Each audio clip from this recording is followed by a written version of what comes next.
വീണ്ടും ഒരു മൂന്ന് പൂജ്യം കൂടി ചേർത്താൽ 100 ട്രില്യൺ എന്നൊക്കെ പറയും. അത് ഏതായാലും അത് വളരെ ഒരു അനേകം കോടികൾ ആണെന്ന് മനസ്സിലാക്കിയാലും മതി. അപ്പം അങ്ങനെയുള്ള ഒരു ഒരു സൂപ്പർ കമ്പ്യൂട്ടർ ആണ് നമ്മുടെ തലച്ചോറ്. അപ്പോൾ അതിൻ്റെ രോഗമാണിത്. കേന്ദ്ര നാഡീവ്യൂഹം എന്ന് പറഞ്ഞാൽ കേന്ദ്രം, ശരീരത്തിൻ്റെ കേന്ദ്രമാണത്. തലച്ചോറിൽ നമ്മുടെ ഈ ലോകത്തിൽ നമുക്ക് മനസ്സിലാക്കി തരുന്ന കേന്ദ്രം അതാണ്. അതാണ് കേന്ദ്ര നാഡീവ്യൂഹം, സെൻട്രൽ നെർവസ് സിസ്റ്റം. അത് തലച്ചോറിൻ്റെ പ്രധാനപ്പെട്ട ഭാഗങ്ങളാണിത്. അവിടെയാണ് ഈ സെൻസേഷൻസ്, നമ്മൾ ലോകത്തെക്കുറിച്ചുള്ള നമ്മുടെ അറിവുകളൊക്കെ നമ്മൾ സ്വീകരിക്കുന്ന അവിടെയാണ്. അത് അവിടുന്ന് അത് നമുക്ക് എന്താ ഒരു ധാരണ ഉണ്ടാക്കി തരും. നമുക്ക് എന്താണ് ഏതാണെന്നൊക്കെ ധാരണ ഉണ്ടാക്കും. ആ ധാരണയ്ക്ക് ചില അർത്ഥം ഉണ്ടെന്ന് മനസ്സിലാവും. ആ അർത്ഥം നമ്മൾ ഓർമ്മയിൽ സൂക്ഷിക്കും. അത് അതിനൊക്കെ കുറച്ച് അർത്ഥമുണ്ട്. അത് അർത്ഥത്തിൻ്റെ ഉള്ളിലാണ് എല്ലാ ചലനങ്ങളും നടക്കുന്നത്. അപ്പോൾ അങ്ങനെ അത് നമുക്കൊരു സ്വഭാവം ഉണ്ടാക്കി തരും. കാരണം നമ്മുടെ വികാരങ്ങൾ, നമ്മുടെ തോന്നലുകൾ, അതുപോലെ തന്നെ നമ്മുടെ ചിന്തകൾ ഒക്കെ അതിൻ്റെ അടിസ്ഥാനത്തിലാണ്. ഇതൊക്കെ എല്ലാവർക്കും അറിയാവുന്ന കാര്യങ്ങളാണ്. ഇത് അനേകം അവയവങ്ങൾ ബാധിക്കുന്നു. ഇത് കൂടാതെ തന്നെ ഉദാഹരണത്തിന് രക്തം, എല്ലുകൾ, മസിൽസ്, നമ്മുടെ അന്നനാളം മുതൽ മലദ്വാരം വരെയുള്ള ഭാഗങ്ങൾ, കരൾ, അതുപോലെ തന്നെ വൃക്ക, പാൻക്രിയാസ്, ഇവയൊക്കെ ഈ അവയവങ്ങളൊക്കെ തന്നെ മദ്യത്തിന് അടിപ്പെട്ട് നാശം വന്നിട്ട് നമുക്ക് മരണകാരണമാകുന്ന അവസ്ഥകൾ ഉണ്ടാക്കുന്നുണ്ട്. അപ്പൊ നമുക്ക് ഇത് എങ്ങനെ നമുക്ക് ഇതൊക്കെ നമുക്ക് ഉപകാരപ്രദമാകും എന്ന് ചോദിച്ചാൽ, നമ്മുടെ ഇമോഷൻസ് ഇതെല്ലാം നമുക്ക് ഉപകാരത്തിന് വേണ്ടിയുള്ളതാണ്. നമ്മുടെ രക്ഷപ്പെടാനുള്ള ആവശ്യങ്ങൾക്ക് വേണ്ടി. ചില ആൾക്കാർ വിചാരിക്കുന്നത് ദേഷ്യം ഉപകാരമില്ലാത്തൊരു വികാരമാണ്, സങ്കടം ഒരു ഉപകാരമില്ലാത്ത, സന്തോഷം അതുപോലെ എല്ലാ വികാരങ്ങളും എന്തെങ്കിലും ഒരു കുറ്റം കണ്ടുപിടിച്ചിട്ട് അത് ആവശ്യമില്ല, ഇതാവശ്യമില്ല. പക്ഷേ നമ്മുടെ എല്ലാ വികാരങ്ങൾ നമ്മുടെ ജീവിതത്തിൻ്റെ ആവശ്യം നിറവേറ്റുന്നതാണ്. അതിന് അതിൻ്റെതായിട്ടുള്ള സമയം സന്ദർഭത്തിൽ അത് ആ ആവശ്യം നിറവേറ്റും. പക്ഷേ ഈ വികാരങ്ങൾ നിയന്ത്രിക്കാൻ പറ്റാത്തതും അസാധാരണവും സാധാരണ അല്ലാത്തത്, ആവർത്തിച്ച് വരുന്നത്, ഉപദ്രവം ഉണ്ടാക്കുന്ന രീതിയിൽ അങ്ങനെ ആയിക്കഴിഞ്ഞാൽ അവിടെ ആണ് ഈ അഡിക്ഷൻ എന്ന് പറഞ്ഞാൽ ഒരു ലഹരി വസ്തു ഉപയോഗിക്കുമ്പോൾ അത് കൂടെ ഉപയോഗിക്കണം, നിർബന്ധം, അതിന് പുറകെ പോവുക, അളവ് കൂട്ടുക, അങ്ങനെയുള്ള അവസ്ഥയ്ക്കാണ് അഡിക്ഷൻ എന്ന് പറയുന്നത്. അത് ഒരു സന്തോഷത്തിന് മുൻനിർത്തിയാണ് ഭൂരിപക്ഷം ആൾക്കാരത് ഉപയോഗിക്കുന്നത്. സന്തോഷത്തിനെ മുൻനിർത്തി എനിക്ക് സന്തോഷം കിട്ടും, എനിക്ക് ഒരു ആശ്വാസം കിട്ടും, അങ്ങനെയൊക്കെയുള്ള ചിന്ത കൊണ്ടാണ് അത് ഉപയോഗിക്കുന്നത്. പക്ഷെ അത് പലപ്പോഴും അത് ഒരു ഒട്ടിപ്പിടിക്കുന്ന അവസ്ഥയിൽ, സന്തോഷം ഒട്ടിപ്പിടിച്ചു കഴിഞ്ഞാൽ അത് ഉപയോഗിക്കാൻ പറ്റാത്ത അവസ്ഥയാവും. സന്തോഷം നമുക്ക് ഉപയോഗത്തിനുള്ള സാധനമാണ്, പക്ഷെ അത് എവിടെയെങ്കിലും ഒട്ടിപ്പിടിച്ച് അങ്ങനെ നിന്ന് കഴിഞ്ഞാൽ നമുക്കത് ഉപയോഗിക്കാൻ പറ്റില്ല. ഒട്ടിപ്പിടിക്കുന്ന ഒരു സാധനം നമുക്ക് ഉപയോഗിക്കാൻ പറ്റില്ല. അപ്പോൾ നമ്മുടെ സന്തോഷം, സങ്കടം, ദേഷ്യം, അതുപോലെ തന്നെ ഭയം, ഇതിനൊക്കെ നമുക്ക് ഉപയോഗം ഉണ്ട്. ഭയം എങ്ങനെ ഉപയോഗം എന്ന് എല്ലാവർക്കും അറിയാം. അത് നമ്മളെ ക്രിറ്റിക്കലായിട്ടുള്ള സിറ്റുവേഷനിൽ, അപകടമുള്ള സിറ്റുവേഷൻസ് നമുക്ക് ബോധം തരുന്നു, ബുദ്ധി തരുന്നു. ആ അപകടത്തിൽ നിന്ന് രക്ഷപ്പെടാനും ആദ്യം നമ്മൾ ബാധിക്കുന്ന ഒരു ഭയമാണ്. ആ ഭയത്തിൽ നിന്ന് നമ്മൾ രക്ഷപ്പെടാനുള്ള ചിന്തയിലേക്ക് യുക്തി ചിന്തയിലേക്കും നമ്മുടെ അനുഭവങ്ങളിലേക്കും ഓർമ്മയിലേക്കൊക്കെ കൊണ്ടുപോകും നമ്മളെ.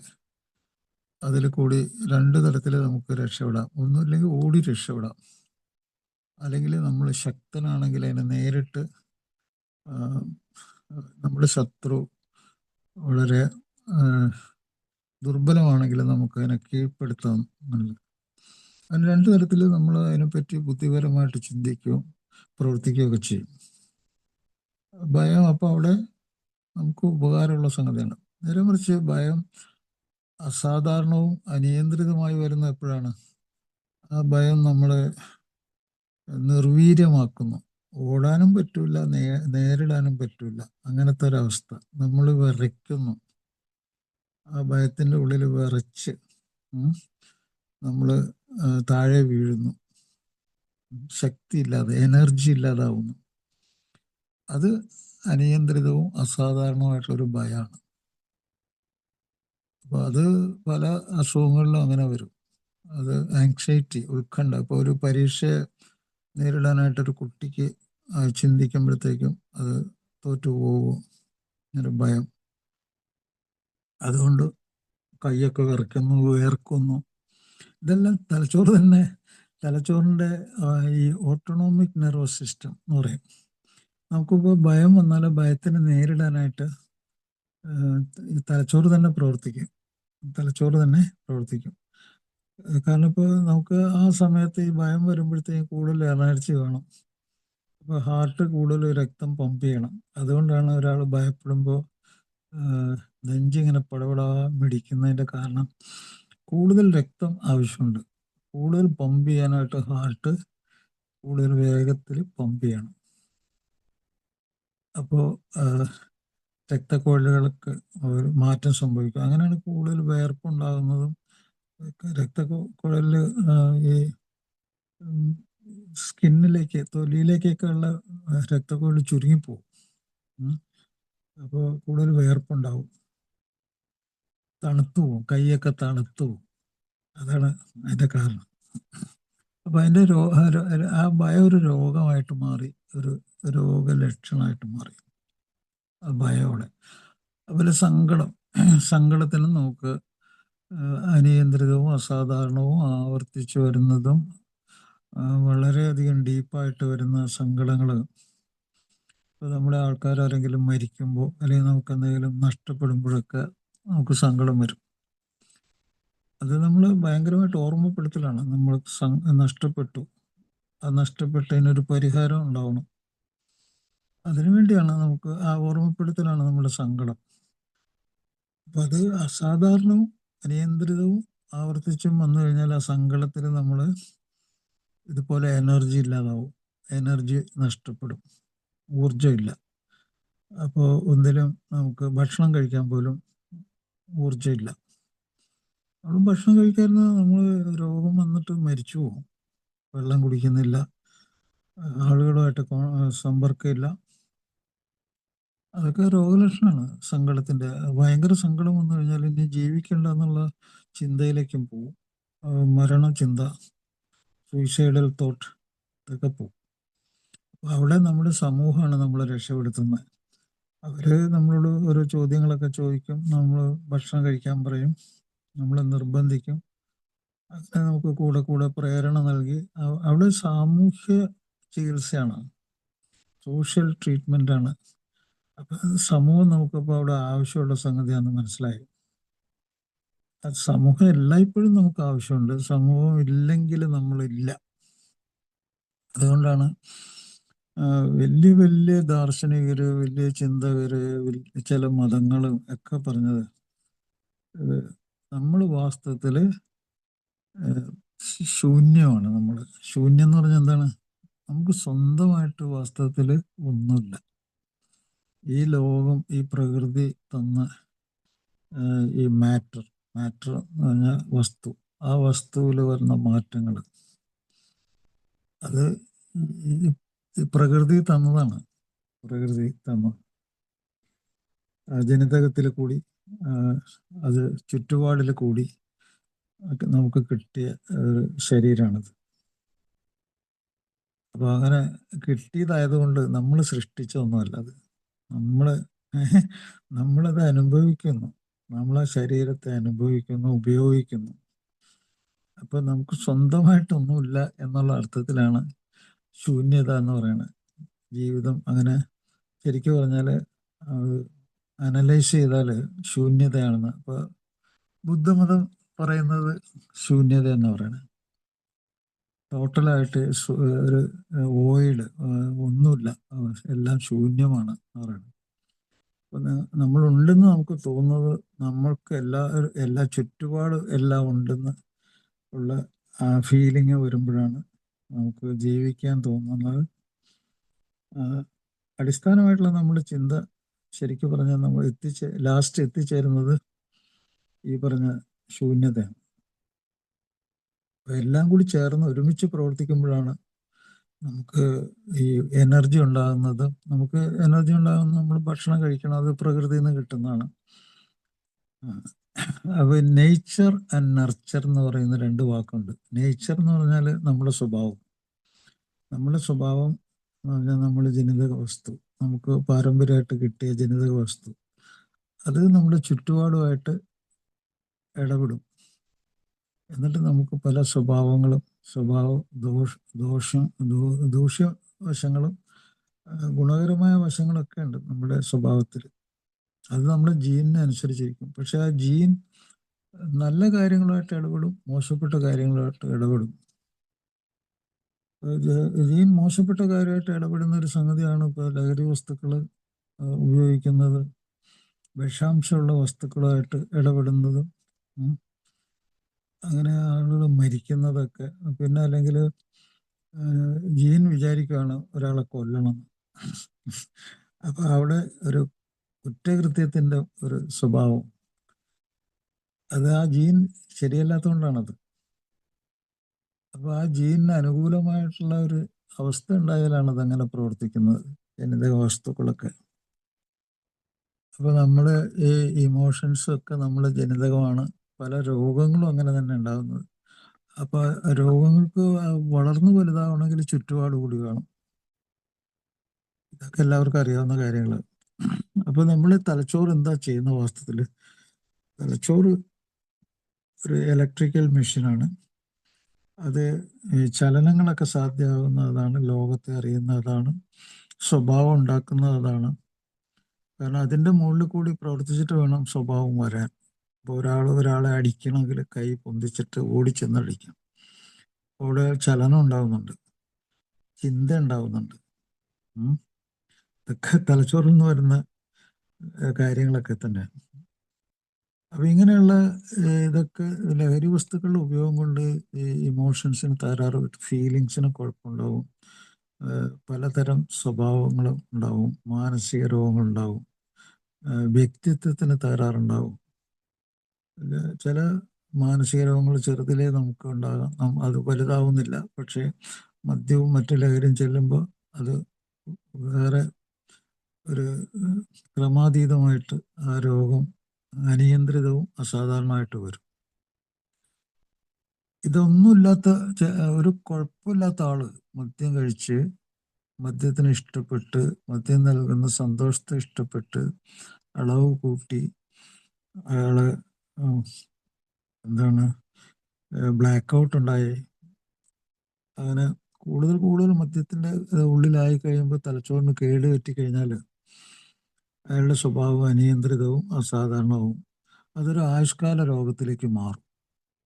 അങ്ങനെയാണ് എവിഡൻസ് ബേസ്ഡ്, തെളിവുകളുടെ സഹായത്തിലുള്ള ശാസ്ത്രം പറയുന്നത് അയാളൊരു ആയുഷ്കാല രോഗത്തിലേക്ക് വലിച്ചെറിയപ്പെടും എന്നൊക്കെ പറയുന്നത്. അപ്പൊ അങ്ങനെ വലിച്ചെറിയപ്പെടുന്ന ആൾക്ക് എങ്ങനെ രക്ഷപ്പെടാൻ പറ്റും? അയാൾക്ക് രക്ഷപ്പെടണമെങ്കിൽ അയാളുടെ യാതനകൾ, കഷ്ടപ്പാടുകൾ എന്താണെന്ന് അയാൾ മനസ്സിലാക്കണം. അതിനെന്ത് ചെയ്യണം, അത് എന്തുകൊണ്ടാണ്, അതിൻ്റെ കാരണം എന്താണ്, അങ്ങനെ ഒരു അറിവ് അയാൾക്ക് കിട്ടണം. ആ അറിവ് ഒരു വിദ്യാഭ്യാസമായിട്ട് മാറണം. അങ്ങനെയാണ് അയാൾ രക്ഷപ്പെടുന്നത്. നമ്മുടെ ആൽക്കഹോളിക്സ് അനോണിമസ് ഒരു വിദ്യാഭ്യാസമാണ്. It's A learning process. അത് ഒരു എഡ്യൂക്കേഷനാണ്, വ്യക്തിയുടെ വിദ്യാഭ്യാസമാണ്. അയാൾ ആരാണെന്നോ എന്താണെന്നോ ഏത് രീതിയിൽ അയാൾ മുന്നോട്ട് പോകുന്നതൊക്കെ മനസ്സിലാക്കാനുള്ള ഒരു ബിഹേവിയറൽ മോഡിഫിക്കേഷൻ, സ്വഭാവത്തെ എങ്ങനെ മാറ്റണം എന്നുള്ള ഒരു വിദ്യാഭ്യാസം. അതിനാണ് ആൽക്കഹോളിക്സ് അനോണിമസിൽ 12 പടികളും 12 പാരമ്പര്യങ്ങളും അതിനു വേണ്ടിയുള്ളതാണ്, ബിഹേവിയറൽ മോഡിഫിക്കേഷൻ. പിന്നെ ആൽക്കഹോളിക്സ് അനോണിമസിൽ ഭയങ്കര എഡ്യൂക്കേഷൻ ഉണ്ട്. ഇത് റോൾ മോഡൽ എഡ്യൂക്കേഷൻ. മദ്യത്തിൽ നിന്ന് ഞാൻ 24 മണിക്കൂർ വിട്ടുനിന്നു. ഇപ്പോൾ എനിക്ക് സമാധാനമുണ്ട്, സന്തോഷമുണ്ട്, എനിക്ക് ദേഷ്യമില്ല. എൻ്റെ അനിയന്ത്രിതമായ വികാരങ്ങളൊക്കെ എനിക്കിപ്പോൾ എൻ്റെ കൺട്രോളിലാക്കാൻ പറ്റുന്നുണ്ട്, എനിക്ക് ജീവിക്കാൻ പറ്റുന്നുണ്ട്. ഞാനൊരു രോഗിയാണെന്ന് ഞാൻ മനസ്സിലാക്കുന്നു. I am an alcoholic. അതൊരു വിദ്യാഭ്യാസമാണ് കേട്ടോ. ആരെങ്കിലും ഇങ്ങനെ പറഞ്ഞു കൊടുത്ത് തത്ത പോലെ പറയുന്നതല്ല. അതൊരാൾ സെൽഫ് അണ്ടർസ്റ്റാൻഡിങ്, സ്വയം മനസ്സിലാക്കി എങ്ങനെ മറ്റുള്ളവരുടെ അനുഭവങ്ങളും സ്വന്തം അനുഭവങ്ങളും തമ്മിൽ സാദൃശ്യം അത് കണ്ട് മനസ്സിലാക്കി അതിൽ കൂടി അയാൾ ലേൺ ചെയ്തു. ലേണിംഗ് എന്ന് പറഞ്ഞാൽ അയാൾ പഠിച്ചു, അയാളുടെ തലച്ചോറ് തന്നെ അത് മനസ്സിലാക്കി. അങ്ങനെ അയാൾ 24 മണിക്കൂർ മദ്യത്തിൽ നിന്ന് വിട്ടു നിന്ന് ജീവിച്ചാൽ എൻ്റെ തലച്ചോറിന് കേടൊന്നും പറ്റില്ല, എനിക്ക് എൻ്റെ പഴയ സ്വഭാവങ്ങളൊക്കെ തിരിച്ചു കിട്ടും, ഞാനൊരു മാരകമായ രോഗത്തിൽ നിന്ന് രക്ഷപ്പെടും. ഇതൊക്കെ അയാളുടെ വിദ്യാഭ്യാസമാണ്, എയിൽ വരുമ്പോഴുള്ള വിദ്യാഭ്യാസമാണ്. ഈ വിദ്യാഭ്യാസം ഒന്നും സ്വീകരിക്കാതെ സ്വയം കബളിപ്പിക്കാനും സ്വയം ചതിക്കാനും നോക്കിക്കഴിഞ്ഞാൽ അയാൾക്ക് ഈ ഭൂമിയിൽ ജീവിച്ചിരിക്കുന്നോളം രക്ഷപ്പെടാൻ പറ്റില്ല. അപ്പോൾ അതുകൊണ്ട് ഒരു ഡിഫിക്കൽട്ട് ട്രീറ്റ്മെൻ്റ് ആണെന്ന് പറയാം. എളുപ്പമാണ് അതിൻ്റെ സംഗതികൾ, പക്ഷേ ട്രീറ്റ്മെൻറ്റ് വളരെ ഡിഫിക്കൽട്ടാണ്. It's very difficult. ഈ ഡിഫിക്കൽട്ടി എപ്പോഴാന്ന് വെച്ചാൽ ഈ നമ്മുടെ ഈ ആസക്തി, നമ്മുടെ കൺട്രോൾ ലോസ്, ഞാൻ പലപ്പോഴും പറഞ്ഞിട്ടുള്ള കാര്യങ്ങളൊക്കെ തന്നെയാണത്. ഒരു 5-6 കാര്യങ്ങളുണ്ട്. അത് എല്ലായ്പ്പോഴും നമ്മൾ അത് മനസ്സിലാക്കിക്കൊണ്ട് തന്നെ ജീവിക്കണം. ഒന്നാമത്തെ ഒരു രോഗലക്ഷണമാണ് ക്രേവിങ്, ആർത്തി. നമുക്ക് ആർത്തി ഉണ്ടാകുന്നുണ്ട്, ആർത്തിയുടെ പുറകെ നമ്മൾ പോകുന്നുണ്ട്, കൺട്രോള് നഷ്ടപ്പെടുന്നുണ്ട്. നിർബന്ധം നമ്മുടെ തലച്ചോറിൻ്റെ ഉള്ളിൽ എപ്പോഴും അത് വേണമെന്നുള്ള അതിനെപ്പറ്റി ഓർമ്മപ്പെടുത്തൽ വന്നാൽ, കണ്ടു കഴിഞ്ഞാൽ, അറിഞ്ഞു കഴിഞ്ഞാൽ ഉടനെ വേണമെന്നുള്ള നിർബന്ധം, ആ നിർബന്ധ ബുദ്ധി നമ്മൾ കൊണ്ടു നടക്കുന്നുണ്ട്. അതുപോലെ ഇത് ദീർഘകാലത്തേക്ക് നീണ്ടുപോകുന്നത് നമ്മൾ അറിയുന്നില്ല. ഇന്ന് നിർത്തണം എന്ന് നമ്മൾ വിചാരിക്കുന്നു, പക്ഷെ അത് നാളത്തേക്ക് നീണ്ടുപോകുന്നു, അതിൻ്റെ അടുത്ത ദിവസത്തേക്ക് നീണ്ടുപോകുന്നു. അങ്ങനെ എത്രയോ ആളുകൾ വർഷങ്ങൾ അങ്ങനെ ആലോചിച്ച് നടന്ന എത്രയോ ആൾക്കാരുണ്ട്. മാസങ്ങൾ, വർഷങ്ങൾ, 10 വർഷം, 15 വർഷം, 20 വർഷമൊക്കെ അങ്ങനെ ആലോചിച്ച് നടന്ന അനേകം ആൾക്കാരുണ്ട്. അപ്പോൾ ഈ 20 വർഷം ഇങ്ങനെ ആലോചിച്ച് നടക്കുമ്പോൾ എന്ത് പറ്റുന്നു?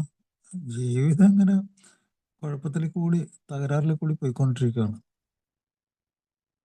അവയവങ്ങൾക്ക് നാശം പറ്റുന്നു, സ്വഭാവത്തിൽ മാറ്റം, ജീവിതത്തിൽ ജോലിക്ക് കുഴപ്പം പറ്റുന്നു, സ്നേഹബന്ധങ്ങളിൽ അതൊക്കെ തകർച്ച ഉണ്ടാകുന്നു. അപ്പോൾ ഇങ്ങനെ 3-4 കാര്യങ്ങൾ വളരെ പ്രധാനപ്പെട്ട. അതിൻ്റെ അവസാനത്തെ കാര്യം ഭയങ്കര ഒരു വല്ലാത്തൊരു സംഭവമാണ്. അവസാനത്തെ രോഗലക്ഷണം എന്ന് വെച്ചാൽ ഈ വ്യക്തിക്ക് വരും വരായികൾ നല്ല രീതിയിൽ അറിയാം, അതിനൊക്കെയുള്ള ബുദ്ധിയുണ്ട്. മദ്യം കഴിച്ചു വണ്ടി ഓടിച്ചു കഴിഞ്ഞാൽ എവിടെയും ചെന്ന് ഇടിക്കാൻ സാധ്യതയുണ്ടെന്നുള്ള ബുദ്ധിയൊക്കെ ഉണ്ട്, അറിയുകയും ചെയ്യാം. പക്ഷേ ആ അറിവ് വെച്ചുകൊണ്ട് തന്നെ അതിനെതിരായി പ്രവർത്തിക്കുക, അത് ഏറ്റവും ബുദ്ധിയില്ലാത്തൊരു പരിപാടിയാണ്. അയാൾക്ക് അറിവുണ്ട്, പക്ഷെ അറിവിനെ വെല്ലുവിളിക്കുന്ന രീതിയിൽ അയാൾ സ്വഭാവം ഉണ്ടാക്കുന്നു. ആ സ്വഭാവത്തിൽ അത് അറിഞ്ഞുകൊണ്ട് തന്നെ അയാൾ മദ്യം ഉപയോഗിച്ചിട്ട് വണ്ടി ഓടിക്കുന്നു. അതുകൊണ്ടാണ് വിദേശ രാജ്യങ്ങളിലൊക്കെ ഒരു ഡ്രൈവറായിട്ടുള്ള ഒരാൾ, ലൈസൻസ് കിട്ടിയ ഒരാൾ ഒറ്റ പ്രാവശ്യം മദ്യം കഴിച്ച് വണ്ടി ഓടിച്ചാൽ മതി, ജയിലിലാക്കും. പിന്നെ അയാളോട് കൂടുതൽ ചോദ്യമൊക്കെ ചോദിച്ച് നീ രോഗിയാണോ അതാണോ ഇതാണോ എന്ന് ചോദിക്കേണ്ട ആവശ്യമില്ല. കാരണം എന്താണ്, അയാളുടെ തലച്ചോറ് കേടുപറ്റി എന്നുള്ളതിൻ്റെ ഏറ്റവും വലിയ തെളിവ്, അഞ്ചാമത്തെ ലാസ്റ്റ് അവസാനത്തെ തെളിവാണത്. ഒരു കാര്യം മനസ്സിലാക്കിയിട്ട് അതിനെതിരായിട്ട് പ്രവർത്തിക്കുക എന്നുള്ളത് എൻ്റെ അർത്ഥം സ്റ്റുപ്പിഡായി എന്നർത്ഥം. ശരിക്കും എല്ലാ ജീവികളും മനുഷ്യനും മറ്റെന്ത് ജന്തുക്കളുടെയും അടിസ്ഥാന ബുദ്ധി ജീവിക്കാനുള്ള ബുദ്ധിയാണ്. അതാണ് അതിജീവനം, സർവൈവൽ. അപ്പൊ ഇന്നത്തെ ദിവസം എനിക്ക് എൻ്റെ ഭക്ഷണം, വെള്ളം കുടിക്കണം, എനിക്ക് ആളുകളുടെ സഹായം വേണം, എനിക്ക് ഉറങ്ങണം, അതിനുള്ള ഒരു അവസ്ഥ വേണം. അപ്പൊ എനിക്ക് സന്തോഷം, എൻ്റെ സ്നേഹത്തിൻ്റെ ഉള്ളിൽ കൂടി സന്തോഷം കിട്ടണം. അതിനെനിക്ക് ഒരു ബോണ്ടേജ്, ഒരു ബന്ധം വേണം. ആ ബന്ധം, എൻ്റെ കുടുംബം, അവിടുത്തെ സുരക്ഷിതത്വം, ഇതൊക്കെ അതിജീവനത്തിൻ്റെ ഭാഗമാണ്. അപ്പൊ ഇയാൾക്ക് ഇങ്ങനെ കുടിച്ചിട്ട് വണ്ടി ഓടിക്കുകയാണെങ്കിൽ അയാൾക്ക് ആ അതിജീവനം നഷ്ടപ്പെട്ടു. ജീവിച്ചിരുന്നിട്ട് ഉള്ള കാര്യമാണ് ഈ അതിജീവനം. മരിക്കാനുള്ള പണി ചെയ്തിട്ട് ഒരാളെ പിന്നെ ചിന്തിപ്പിക്കുക എന്നൊക്കെ പറയുന്നത് വിഡ്ഢിത്തരാണ്. അതുകൊണ്ടാണ് വിദേശത്തൊക്കെ ഒറ്റ പ്രാവശ്യം വണ്ടി ഓടിച്ച ജയിലിലെ ഉള്ളിലാക്കുന്നത്. അത് തെളിവാണത്. ഈ അവസാനത്തെ ഈ വരായികൾ കോൺസിക്വൻസസ് അറിഞ്ഞിട്ടും റിസ്ക് എടുക്കുക, അത് അയാളുടെ ജീവിതം മാത്രമല്ല മറ്റുള്ളവരുടെ ജീവിതവും, ചിലപ്പോൾ ജീവിതവും അതിൽ നഷ്ടപ്പെടും. അതുകൊണ്ടാണ് ജയിലിൽ ശരിക്കും കസ്റ്റഡിയിൽ വെക്കേണ്ടത്. അതുകൊണ്ടാണ് അയാൾ ഒരു സാമൂഹ്യദ്രോഹി കൂടിയാവും. അയാൾക്കെതിരാണ്, സമൂഹത്തിനെതിരാണ്. അതുകൊണ്ടാണ്. അപ്പൊ ഇതൊക്കെ കൊണ്ടാണ് ഈ ലോകത്തിലെ, ഞാൻ നേരത്തെ പറഞ്ഞില്ലേ, എനിക്കിന്ന് സന്തോഷമുണ്ടെന്ന് പറഞ്ഞു. കാരണം ഇത് തലച്ചോറിന്റെ സൂക്കേടാണെന്ന് ലോകാരോഗ്യ സംഘടന തെളിവുകളുടെ സഹായത്തോട് വിശ്വസിച്ച് ചികിത്സിച്ചാൽ മതി എന്ന് പറയുന്നു. Evidence based treatment. അപ്പോൾ നിങ്ങൾ ഏത് ഡിക്ഷണറി എടുത്ത് നോക്കിയാലും നിങ്ങൾക്ക് അതിൽ മനസ്സിലാവും എന്താണ് ആൽക്കഹോളിസം എന്ന് ചോദിച്ചാൽ ക്രോണിക് പ്രോഗ്രസീവ് റിലാപ്സിങ് ബ്രെയിൻ ഡിസീസ് എന്നാണ്. അതിൻ്റെ അർത്ഥം ദീർഘകാലം, ഒരു ആയുഷ്കാലം മുഴുവൻ നീണ്ടു നിൽക്കുന്ന, മുന്നോട്ട് വളർന്നു വലുതാകുന്ന, പുനർപതനം ഇടയ്ക്കിടയ്ക്ക് സംഭവിക്കാവുന്ന തലച്ചോറിൻ്റെ രോഗം. അതാണ് അതിൻ്റെ നിർവചനം. അപ്പൊ ഈ തെളിവ് എങ്ങനെയാണ് ഇപ്പൊ നിങ്ങൾക്ക് കിട്ടുന്നത്? ഞാൻ പറഞ്ഞാല് സ്വഭാവത്തിൽ നോക്കിയാൽ മനസ്സിലാവും. അതുപോലെ തന്നെ തലച്ചോറിന്റെ പരീക്ഷണങ്ങൾ നടത്തിയാൽ മനസ്സിലാവും. അതുകൂടാതെ തന്നെ ഏറ്റവും വലിയ തെളിവാണ്, വിട്ടു നിന്ന് കഴിഞ്ഞാൽ ആളുടെ സ്വഭാവം മാറുന്നു. വിട്ടു നിന്ന് കഴിഞ്ഞാൽ, ഇതിൽ നിന്നും തലച്ചോറിനെ അയാൾ രക്ഷപ്പെടുത്തി കഴിഞ്ഞാൽ അത് അയാൾക്ക് മാത്രമേ പറ്റുള്ളൂ. അയാൾ അങ്ങനെ ചെയ്തു കഴിഞ്ഞാൽ അയാൾ ഒരു സാധാരണ മനുഷ്യന്റെ ലെവലിലേക്ക് വരുന്നു. സ്വഭാവം അതതിൻ്റെ തെളിവല്ലേ. അപ്പൊ ഇങ്ങനെയുള്ള തെളിവുകൾ ഞാൻ ഇന്ന് പറയാൻ ആഗ്രഹിക്കുന്നു. പിന്നെ അനേകം ഗവേഷണങ്ങളെ പറ്റിയൊക്കെ ഞാൻ പറഞ്ഞിട്ടുണ്ട് ഇതിനു മുമ്പ്.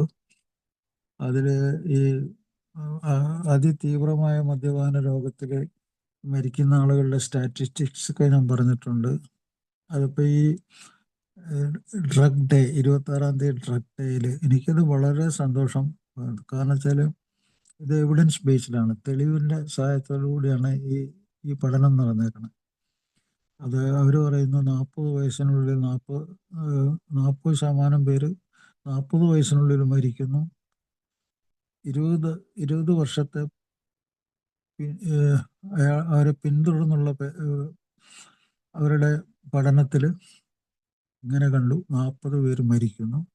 30% ആൽക്കഹോളിക്സ് അനോണിമസ് പോലെയുള്ള സപ്പോർട്ടിംഗ് ഗ്രൂപ്പ്, ഫാമിലി സപ്പോർട്ട്, പിന്നെ ജോബ് കൊടുക്കുന്ന ആളുടെ സപ്പോർട്ട്, സുഹൃത്തുക്കളുടെ സപ്പോർട്ട്.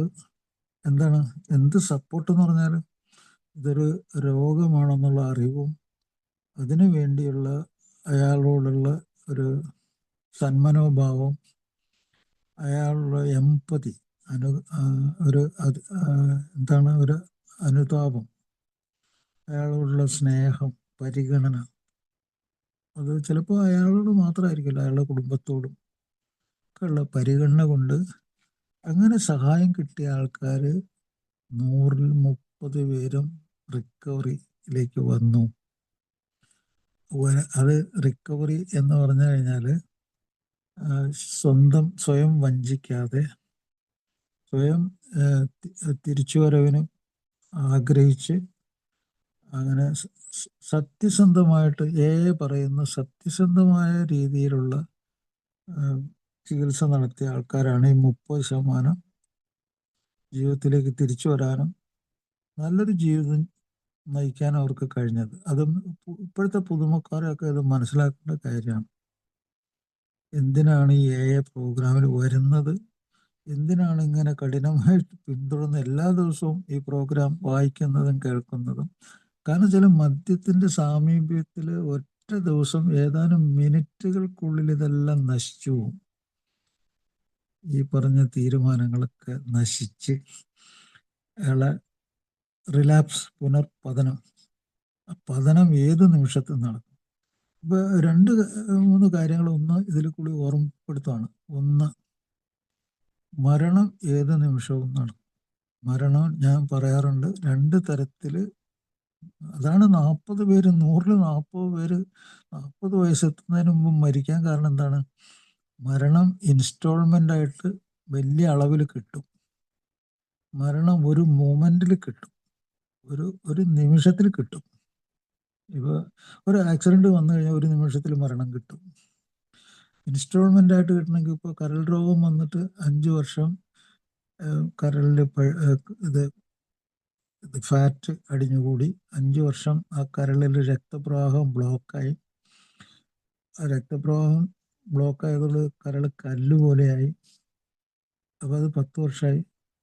അങ്ങനെ കരള് രക്തം ബ്ലോക്കായതോട് കരളിലെ രക്തത്തിന് ബാക്ക് പ്രഷർ, തിരിച്ച് എങ്ങോട്ടെങ്കിലും പോകണം.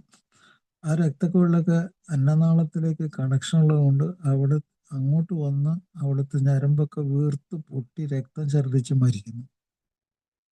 അത് ഇൻസ്റ്റാൾമെന്റ് ആണ്. അത് ഇൻസ്റ്റാൾമെന്റ് ഡെത്താണ്. പക്ഷെ അത് അവസാനിക്ക് അത് രക്തം ഇങ്ങനെ ഛർദ്ദിക്കുന്നതൊക്കെ ഒരു നിമിഷം കൊണ്ട് സംഭവിച്ചു.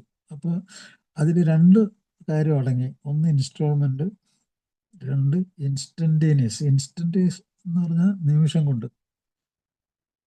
അപ്പൊ ഇൻസ്റ്റാൾമെന്റും കിട്ടി, നിമിഷം കൊണ്ടുള്ള മരണവും കിട്ടി. ഇത് ഉടനീളം അയാൾ ജീവിച്ചിരിക്കുമ്പോൾ, ഉടനീളം അയാൾ മദ്യം കഴിച്ച് മുന്നോട്ട് പോവുകയാണെങ്കിൽ ഉടനീളം അയാളുടെ എല്ലാ അവയവത്തിലും, തലച്ചോറിലും, എല്ലാ സ്ഥലത്തും ഈ ഇൻസ്റ്റാൾമെന്റും ഈ നിമിഷം കൊണ്ടുള്ള സംഗതികളും മരണമുണ്ട്. അതുകൊണ്ടാണ് ഈ ഇത്ര ഭീകരമായിട്ട് 40 പേര് മരിച്ചുപോയത്. അപ്പോൾ എൻ്റെ സുഹൃത്തുക്കൾ പല ആൾക്കാരും ചോദിക്കുന്നു, ഞങ്ങൾ പല ആൾക്കാരും ഇപ്പോൾ 40 വയസ്സൊക്കെ കഴിഞ്ഞല്ലോ, ഞങ്ങളൊക്കെ ഭയങ്കരമായിട്ട് കുടിച്ചവരാണല്ലോ എന്ന് പറയും. അതിന് പല ഉത്തരങ്ങളുണ്ട്. ഒന്ന്, അവർക്കൊക്കെ ഇടയ്ക്കൊക്കെ ഒരു ചികിത്സയൊക്കെ കിട്ടിയവരാണ് പലപ്പോഴും. അവരുടെ അവയവങ്ങൾക്കുള്ള കുഴപ്പങ്ങൾ, പ്രശ്നങ്ങൾ, തകരാറുകളൊക്കെ പലപ്പോഴും ഒരു ഭാഗം പുറകോട്ട് പോയിട്ട് പിന്നെ മുന്നോട്ട് പോയി. ഒരാൾ ഒരു ദീർഘദൂര ഓട്ടത്തിൽ ഒരു ഫിനിഷിംഗ് പോയിന്റ് ഉണ്ട്. അപ്പോൾ ഒന്ന് മുന്നോട്ടോടി, പിന്നെ പുറകോട്ടോടി, പിന്നെ മുന്നോട്ടോടി, പിന്നെ പുറകോട്ടോടി. അപ്പോൾ അയാൾക്ക് കുറച്ച് ഇളവ് കിട്ടുന്നുണ്ടല്ലോ.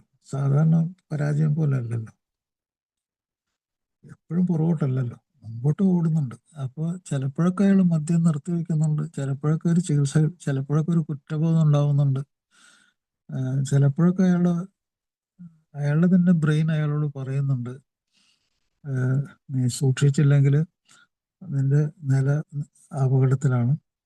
അയാൾക്ക് ഭയം ഉണ്ടാകുന്നുണ്ട്. അവിടെ ഭയം സംരക്ഷിക്കുകയാണ് ചെയ്യുന്നത്. കുറേ നാളത്തേക്ക് കുടിക്കാതിരിക്കാൻ ഭയം, തലച്ചോറ് തന്നെ ഒരു സംരക്ഷണ വലയം ഉണ്ടാക്കുന്നുണ്ട്. അതാണ് ഞാൻ നേരത്തെ പറഞ്ഞത്.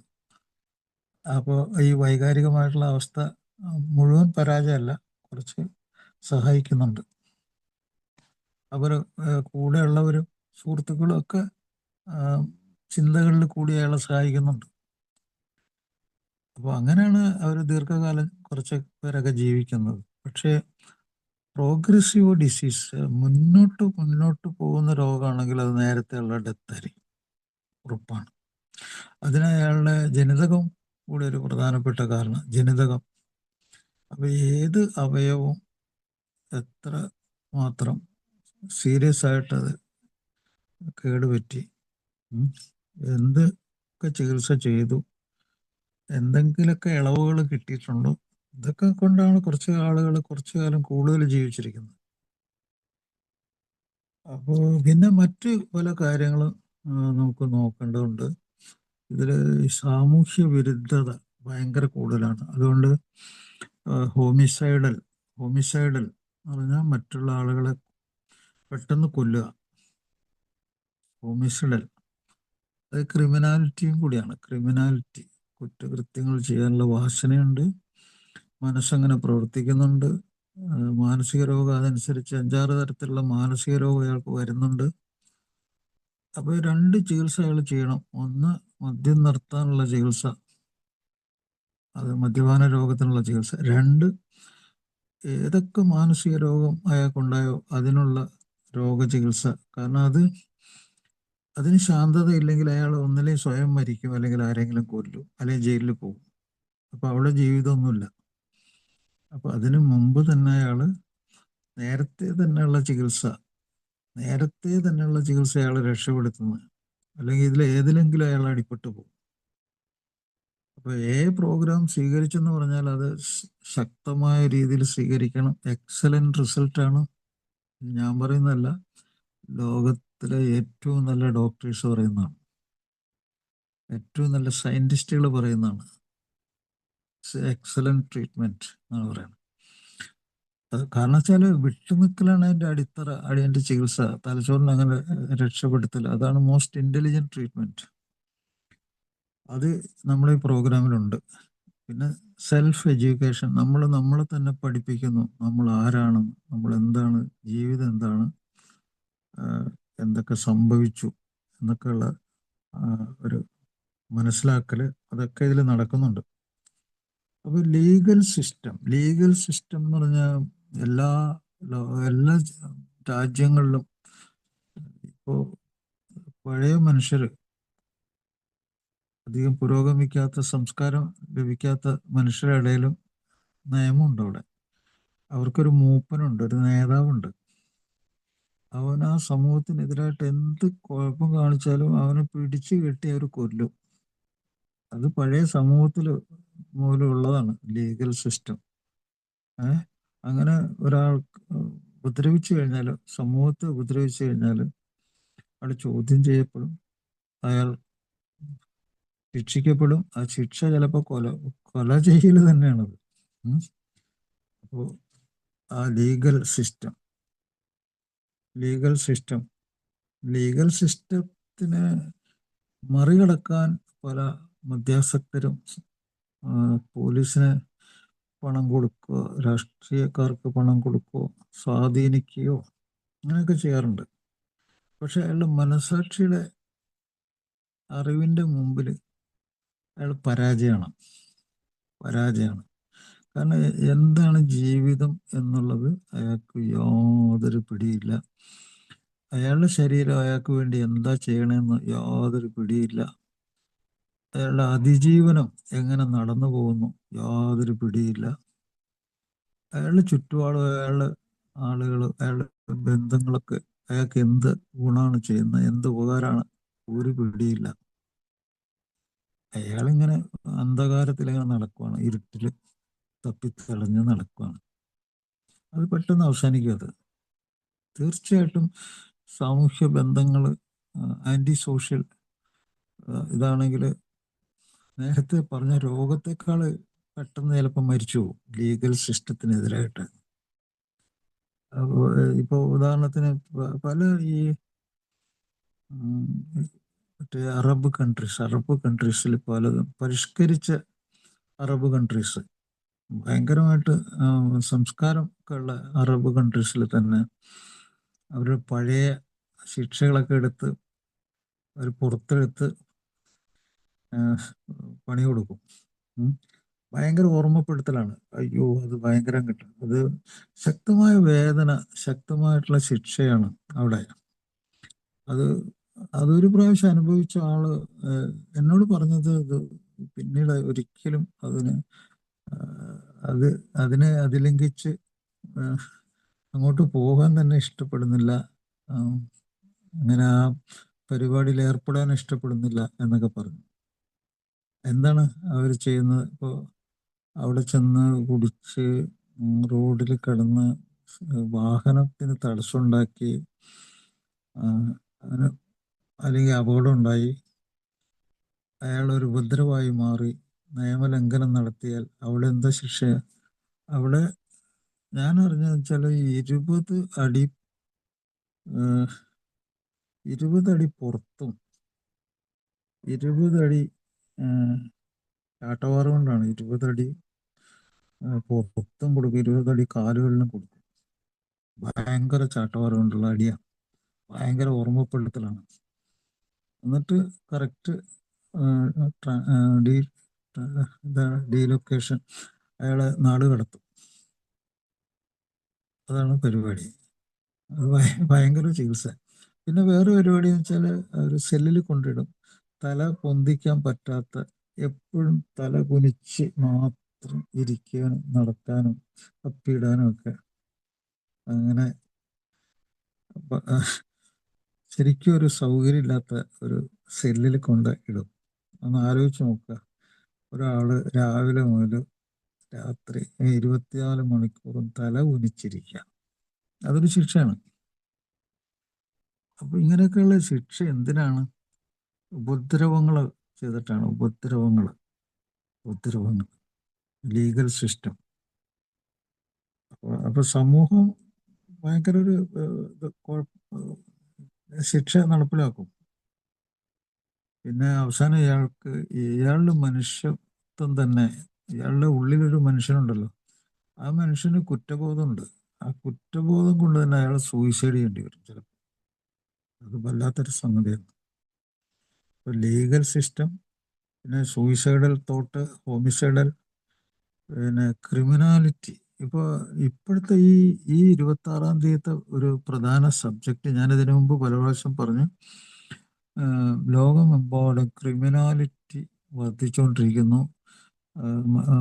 4 തരത്തിലുള്ള ലഹരി വസ്തുക്കളാണ് ഇപ്പോൾ ആളുകൾ ഉപയോഗിക്കുന്നത്. അത് ഒന്ന് ഡിപ്രസന്റ് എന്ന് പറഞ്ഞാൽ മദ്യം പോലുള്ള മയക്കി കിടത്തുന്ന മരുന്നുകൾ. മദ്യം കുടിച്ചു കഴിഞ്ഞാൽ ആൾ മയങ്ങിപ്പോയിരുന്നു. അങ്ങനെ ഡിപ്രസന്റ് എന്ന് പറയും.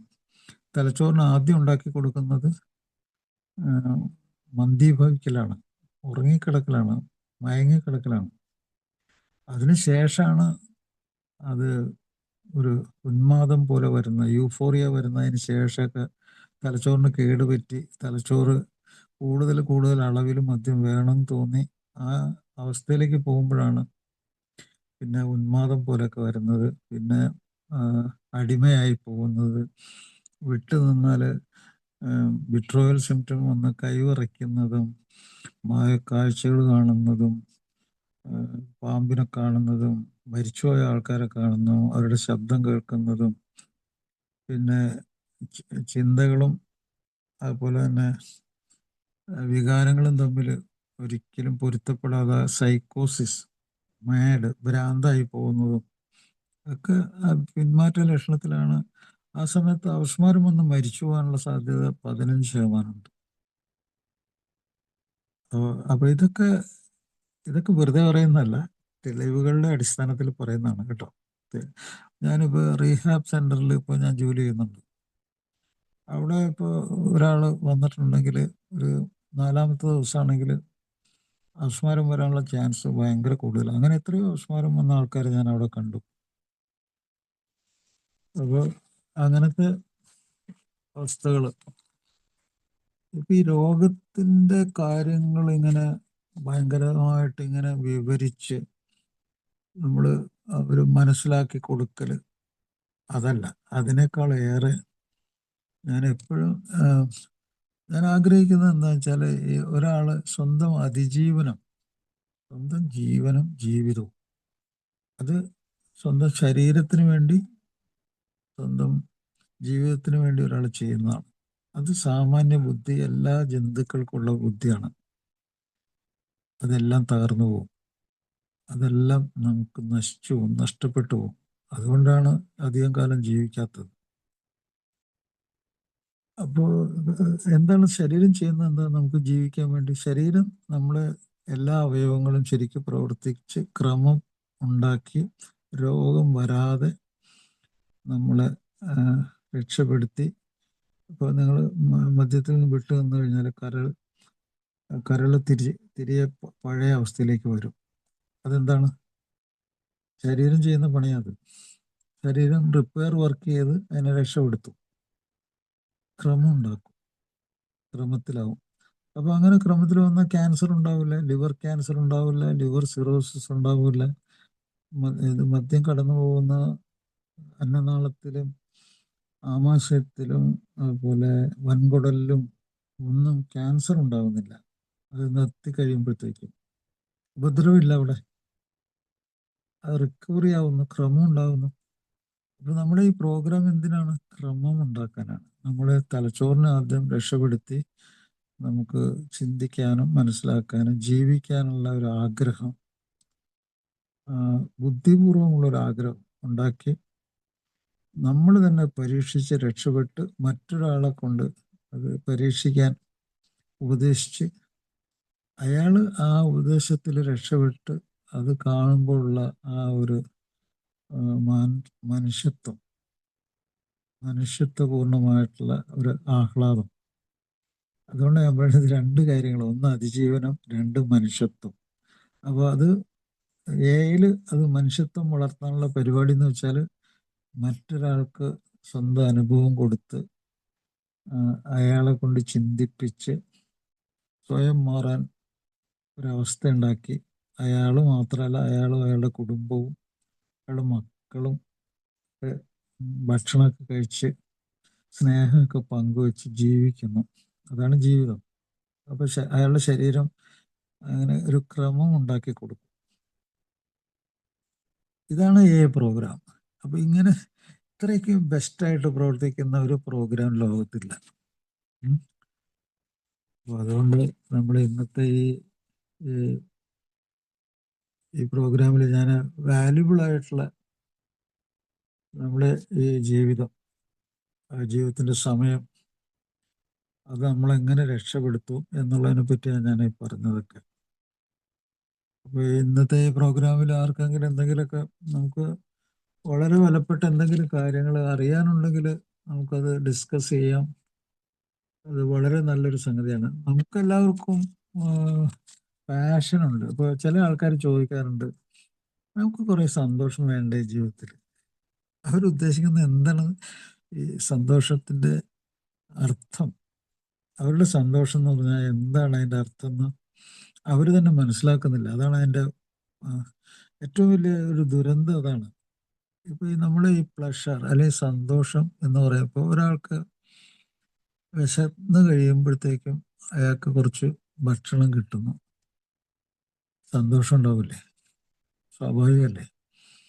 അല്ലെങ്കിൽ അയാളുടെ കുറേ നാളായിട്ട് കാണാതെ പോയ ഒരു സുഹൃത്ത് തിരിച്ചെത്തുന്നു, ഭയങ്കരമായിട്ടുള്ള സന്തോഷം, സ്വാഭാവികമല്ലേ?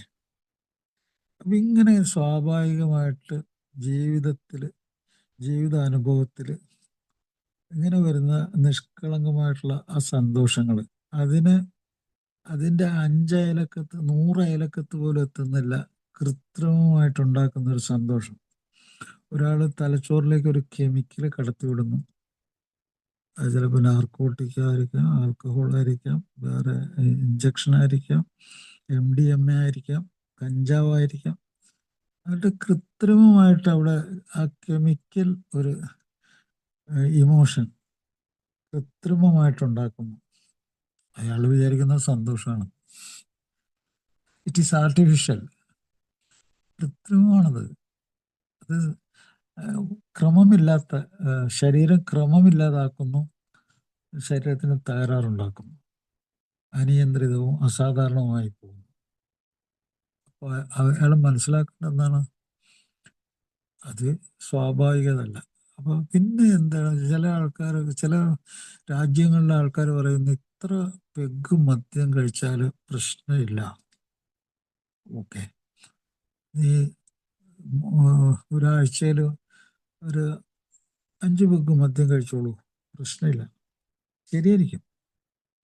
ചിലപ്പോൾ അയാൾ അങ്ങനെയൊക്കെ കുറേ നാളൊന്ന് ചെയ്യുമ്പോഴത്തേക്ക് അതൊക്കെ അയാൾക്ക് ഒരു സന്തോഷം ഉണ്ടാക്കും. അത് കൃത്രിമമായിട്ടുള്ള സന്തോഷം തന്നെയാണ്, ബ്രെയിനിൽ വരുന്ന കൃത്രിമമായിട്ടുള്ള സന്തോഷമാണ്. ഓക്കെ, അയാൾ രക്ഷപ്പെടുകയും ചെയ്യുന്നുണ്ട്, അത് ഒരു യാഥാർത്ഥ്യമാണ്. പക്ഷെ എങ്ങനെയാണ് അയാൾ രക്ഷപ്പെടുന്നത്? അയാൾ കഴിക്കുന്ന മദ്യം അയാളുടെ കിഡ്നി നല്ല രീതിയിൽ പ്രവർത്തിക്കുന്നതുകൊണ്ട് മൂത്രമായിട്ട് മൂത്രത്തിൽ കൂടി അങ്ങ് പോകും. കുറച്ചൊക്കെ കരളിലൊക്കെ പ്രവർത്തിച്ച് അത് വേർപ്പിൽ കൂടി അങ്ങ് പോകും. കുറച്ചൊക്കെ ശ്വാസത്തിൽ കൂടി അങ്ങ് പോകും. അപ്പോൾ ആൽക്കഹോളിൻ്റെ അളവ് അങ്ങ് കുറഞ്ഞു. അപ്പോൾ അയാൾ തൽക്കാലം എന്ന് സ്വയം രക്ഷപ്പെട്ടു. പക്ഷേ ഏത് നിമിഷവും അയാളുടെ ഈ അവസ്ഥ അതിൽ നിൽക്കില്ല, ഇത്ര അളവിൽ നിൽക്കില്ല. കാരണം അയാളൊരു മനുഷ്യനാണ്. അപ്പോൾ അയാൾക്ക് സങ്കടം വന്നാൽ, സംഘർഷം വന്നാൽ, ജോലിയിൽ എന്തെങ്കിലും പ്രശ്നം വന്നാൽ അവിടെ എന്താണ്, അയാൾക്കൊരു അനുഭവമുണ്ട്, അയാൾ പഠിച്ചൊരു അനുഭവമുണ്ട്. എന്താണ്? ഞാൻ ഇത്രയും കാലം മദ്യം കഴിച്ചപ്പോൾ എനിക്ക് സുഖം കിട്ടിയിട്ടുണ്ട്, എനിക്ക് ഉറക്കം വന്നു, മയക്കം വന്നു, ഞാൻ അടങ്ങിക്കിടന്നു, എനിക്കധികം ചിന്ത ഉണ്ടായില്ല. അപ്പം അത് പരീക്ഷിക്കാം. അപ്പോൾ അയാളുടെ എല്ലാ വിഷമം പിടിച്ച അവസ്ഥകളിലും അയാളത് പരീക്ഷിക്കും. പരീക്ഷിക്കുക മാത്രമല്ല, അതിൻ്റെ അളവ് കൂട്ടേണ്ടി വരും അയാൾക്ക്. പിന്നെ അയാൾക്കൊരു പാരമ്പര്യമുള്ള ആളാണെങ്കിൽ ഒരു 50 ഇരട്ടി അയാൾ അത് ഉപയോഗിക്കാൻ സാധ്യതയുണ്ട്. പിന്നെ അയാൾ ഇത് കൂട്ടുകാരോട് കൂടി കൂടി ചേർന്ന് നിന്ന് സന്തോഷം അനുഭവിച്ച് ഉപയോഗിച്ച ആളാണെങ്കിൽ ഈ 50 ഇരട്ടി സന്തോഷം വീണ്ടും ഉണ്ടാകാൻ സാധ്യതയുണ്ട്. അയാളുടെ സന്തോഷം ഇത്ര 100 ഇരട്ടിയിലടുത്തായി. പാരമ്പര്യമുണ്ട്, പിന്നെ അയാളുടെ കൂട്ടുകാരുടെ അടുത്തു നിന്നും അയാളുടെ ചുറ്റുപാടിൽ നിന്നും സന്തോഷം കിട്ടി. കൃത്രിമമാണ്, അതെല്ലാം ആർട്ടിഫിഷ്യലാണ്. അയാളെയും കൊണ്ട് അത് പോവുള്ളൂ. അപ്പോൾ നമ്മൾ സന്തോഷമൊക്കെ സ്വാഭാവികമാണെങ്കിൽ നമ്മുടെ മെമ്മറിയിൽ, ഓർമ്മയിൽ അതൊക്കെ ഇങ്ങനെ ഓർത്തിരിക്കും. നമ്മുടെ മെമ്മറി അത് ഫീൽ ചെയ്യും. ഒരു ഉദാഹരണം ഞാൻ പറയാം. നിങ്ങളിപ്പോൾ മദ്യം കഴിച്ചിട്ട് സുഹൃത്തുക്കളോടൊക്കെ കൂടി മദ്യം കഴിച്ച് ഓർത്തിരിക്കുന്നതിനേക്കാൾ എത്രയോ ഭയങ്കരമായിട്ട് നിങ്ങൾ ഓർത്തിരിക്കും. ഞാൻ പറഞ്ഞ ആ കാണാതായിട്ടുള്ള സുഹൃത്ത് തിരിച്ചു വന്ന് നിങ്ങളുമായിട്ട് സംസാരിച്ചപ്പോൾ അത് എന്താണ് അതിൻ്റെ കാരണം? അത് ക്ലിയർ ആയിട്ടുള്ള കോൺഷ്യസ്നസ്, വ്യക്തമായിട്ടുള്ള ഒരു ബോധത്തിൻ്റെ ഉള്ളിൽ വ്യക്തമായിട്ടുള്ള ഡീപ്പ് ഇമോഷൻ. നമ്മൾ ഇങ്ങനെയുള്ള ഒരു സ്നേഹം, അതോടനുബന്ധിച്ചുള്ള സന്തോഷം, അതൊക്കെ ഉണ്ടല്ലോ ഡീപ്പ് ഇമോഷൻ എന്നാ പറയണേ. ഡീപ്പ്, അഗാധമായിട്ടുള്ള വികാരമാണത്. മനുഷ്യരാശിയുടെ മാത്രമല്ല, എല്ലാ ജന്തുക്കളുടെയും. ഇപ്പോൾ നിങ്ങൾ കണ്ടു മറന്ന, കുറേ കാലം മറന്നുപോയ നിങ്ങളുടെ നായ നിങ്ങളുടെ വീട്ടിലുണ്ടെങ്കിൽ നിങ്ങൾ ഓടി വരുമ്പോഴത്തേക്കും അതിൻ്റെ ഇത് നോക്കുക നിങ്ങൾ. എന്താണ് അത്? അതാണ് സ്വാഭാവികമാണത്. അത് സ്പോണ്ടേനിയസ് ആണ്, യാഥാർത്ഥ്യമാണ്, ഡീപ്പാണ്, മെമ്മറിയിലുണ്ടത്. അപ്പോൾ അത് കൃത്രിമമല്ല.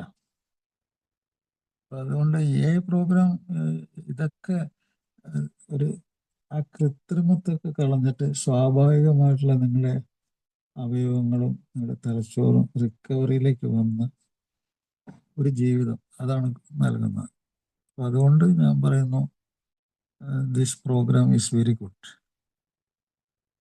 ഇതിൻ്റെ വേറെ ഗുണം എന്ന് വെച്ചാൽ ഇറ്റ് ഈസ് വെരി സിമ്പിൾ, വളരെ ലളിതമാണ്, പണം മുടക്കില്ല.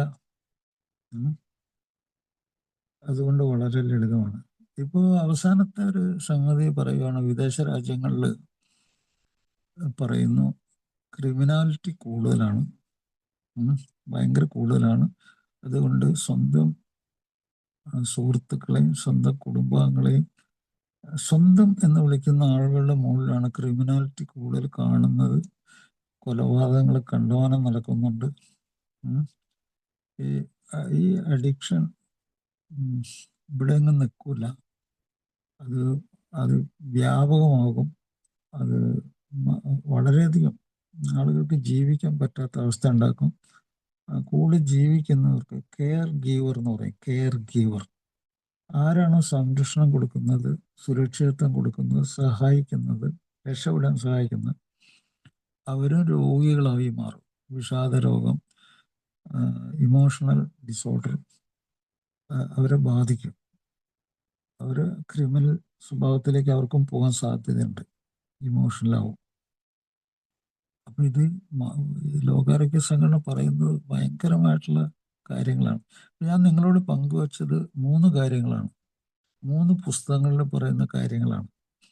ഒന്നാമത്തെ പുസ്തകം ലോകാരോഗ്യ സംഘടനയുടെ ICD-10. രണ്ടാമത്തെ പുസ്തകം DSM-5, അത് അമേരിക്കയുടെ സൈക്യാട്രിക് അസോസിയേഷൻ.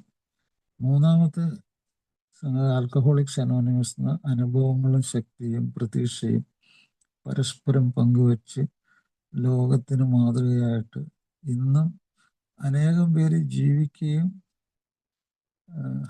അവരെ മറ്റുള്ളവരെ ജീവിക്കാൻ അനുവദിക്കുകയും ചെയ്തുകൊണ്ട് മുന്നോട്ട് പോകുന്ന ഈ ആൽക്കഹോളിക്സ് അനോണിമസ് പ്രോഗ്രാം. എന്തുകൊണ്ടോ എനിക്കറിയാൻ പാടില്ല, പല ആളുകളും ഏർലി റിക്കവറി നടത്താത്തത് കൊണ്ടാണെന്ന് തോന്നുന്നു.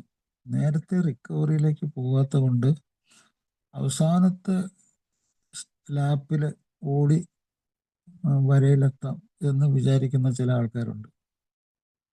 പക്ഷെ അത് അവരുടെ ശരീരത്തിൻ്റെ അവസ്ഥ, അവരുടെ പാരമ്പര്യം, അവരുടെ ഇൻ്റലിജൻസ്, അവരുടെ ജോലി ചെയ്യാനുള്ള പിന്തുടരാനും സത്യസന്ധമായി നിലനിൽക്കാനുള്ള ആഗ്രഹം, അങ്ങനെ പല കാര്യങ്ങളുണ്ടാവുമായിരിക്കും. പക്ഷേ റിലാപ്സ് കൂടിക്കൊണ്ടിരിക്കുകയാണ്. കാരണം പുറത്തുള്ള സമൂഹം ഈ കൃത്രിമമായിട്ടുള്ള ഈ സന്തോഷങ്ങൾ, ഡാൻസുകൾ, പാട്ടുകൾ, കലാരംഗം, മറിച്ച് ഇങ്ങനെ ചില മോഡലുകൾ, ചില കൃത്രിമമായിട്ടുള്ള മോഡലുകൾ ഇറക്കിയിട്ടുണ്ട്. അതിപ്പോൾ ഈ ഡിജിറ്റൽ വേൾഡ് വന്നതോടുകൂടി ഇത് കൂടുതൽ. ഇപ്പോൾ വിദേശ രാജ്യങ്ങളിലൊക്കെ 16 വയസ്സിൽ താഴെയുള്ള ആളുകൾക്ക് ഡിജിറ്റൽ എക്സ്പോഷർ കൊടുക്കാതിരിക്കുക എന്ന് മനസ്സിലാക്കിയിട്ട് അഡിക്ഷനിലേക്ക് അത് പോകാൻ സഹായിക്കുന്ന ഒരു പരിപാടിയാണെന്ന് മനസ്സിലാക്കി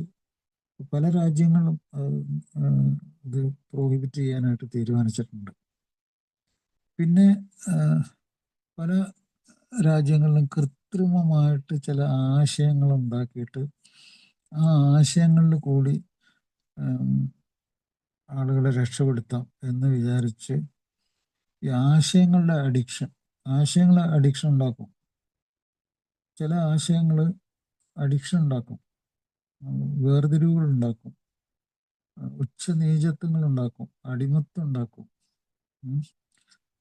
അപ്പോൾ അങ്ങനെ ഉള്ള അവസ്ഥകൾ, ഇതൊക്കെ അഡിക്ഷൻ്റെ ഭാഗങ്ങൾ തന്നെയാണ്.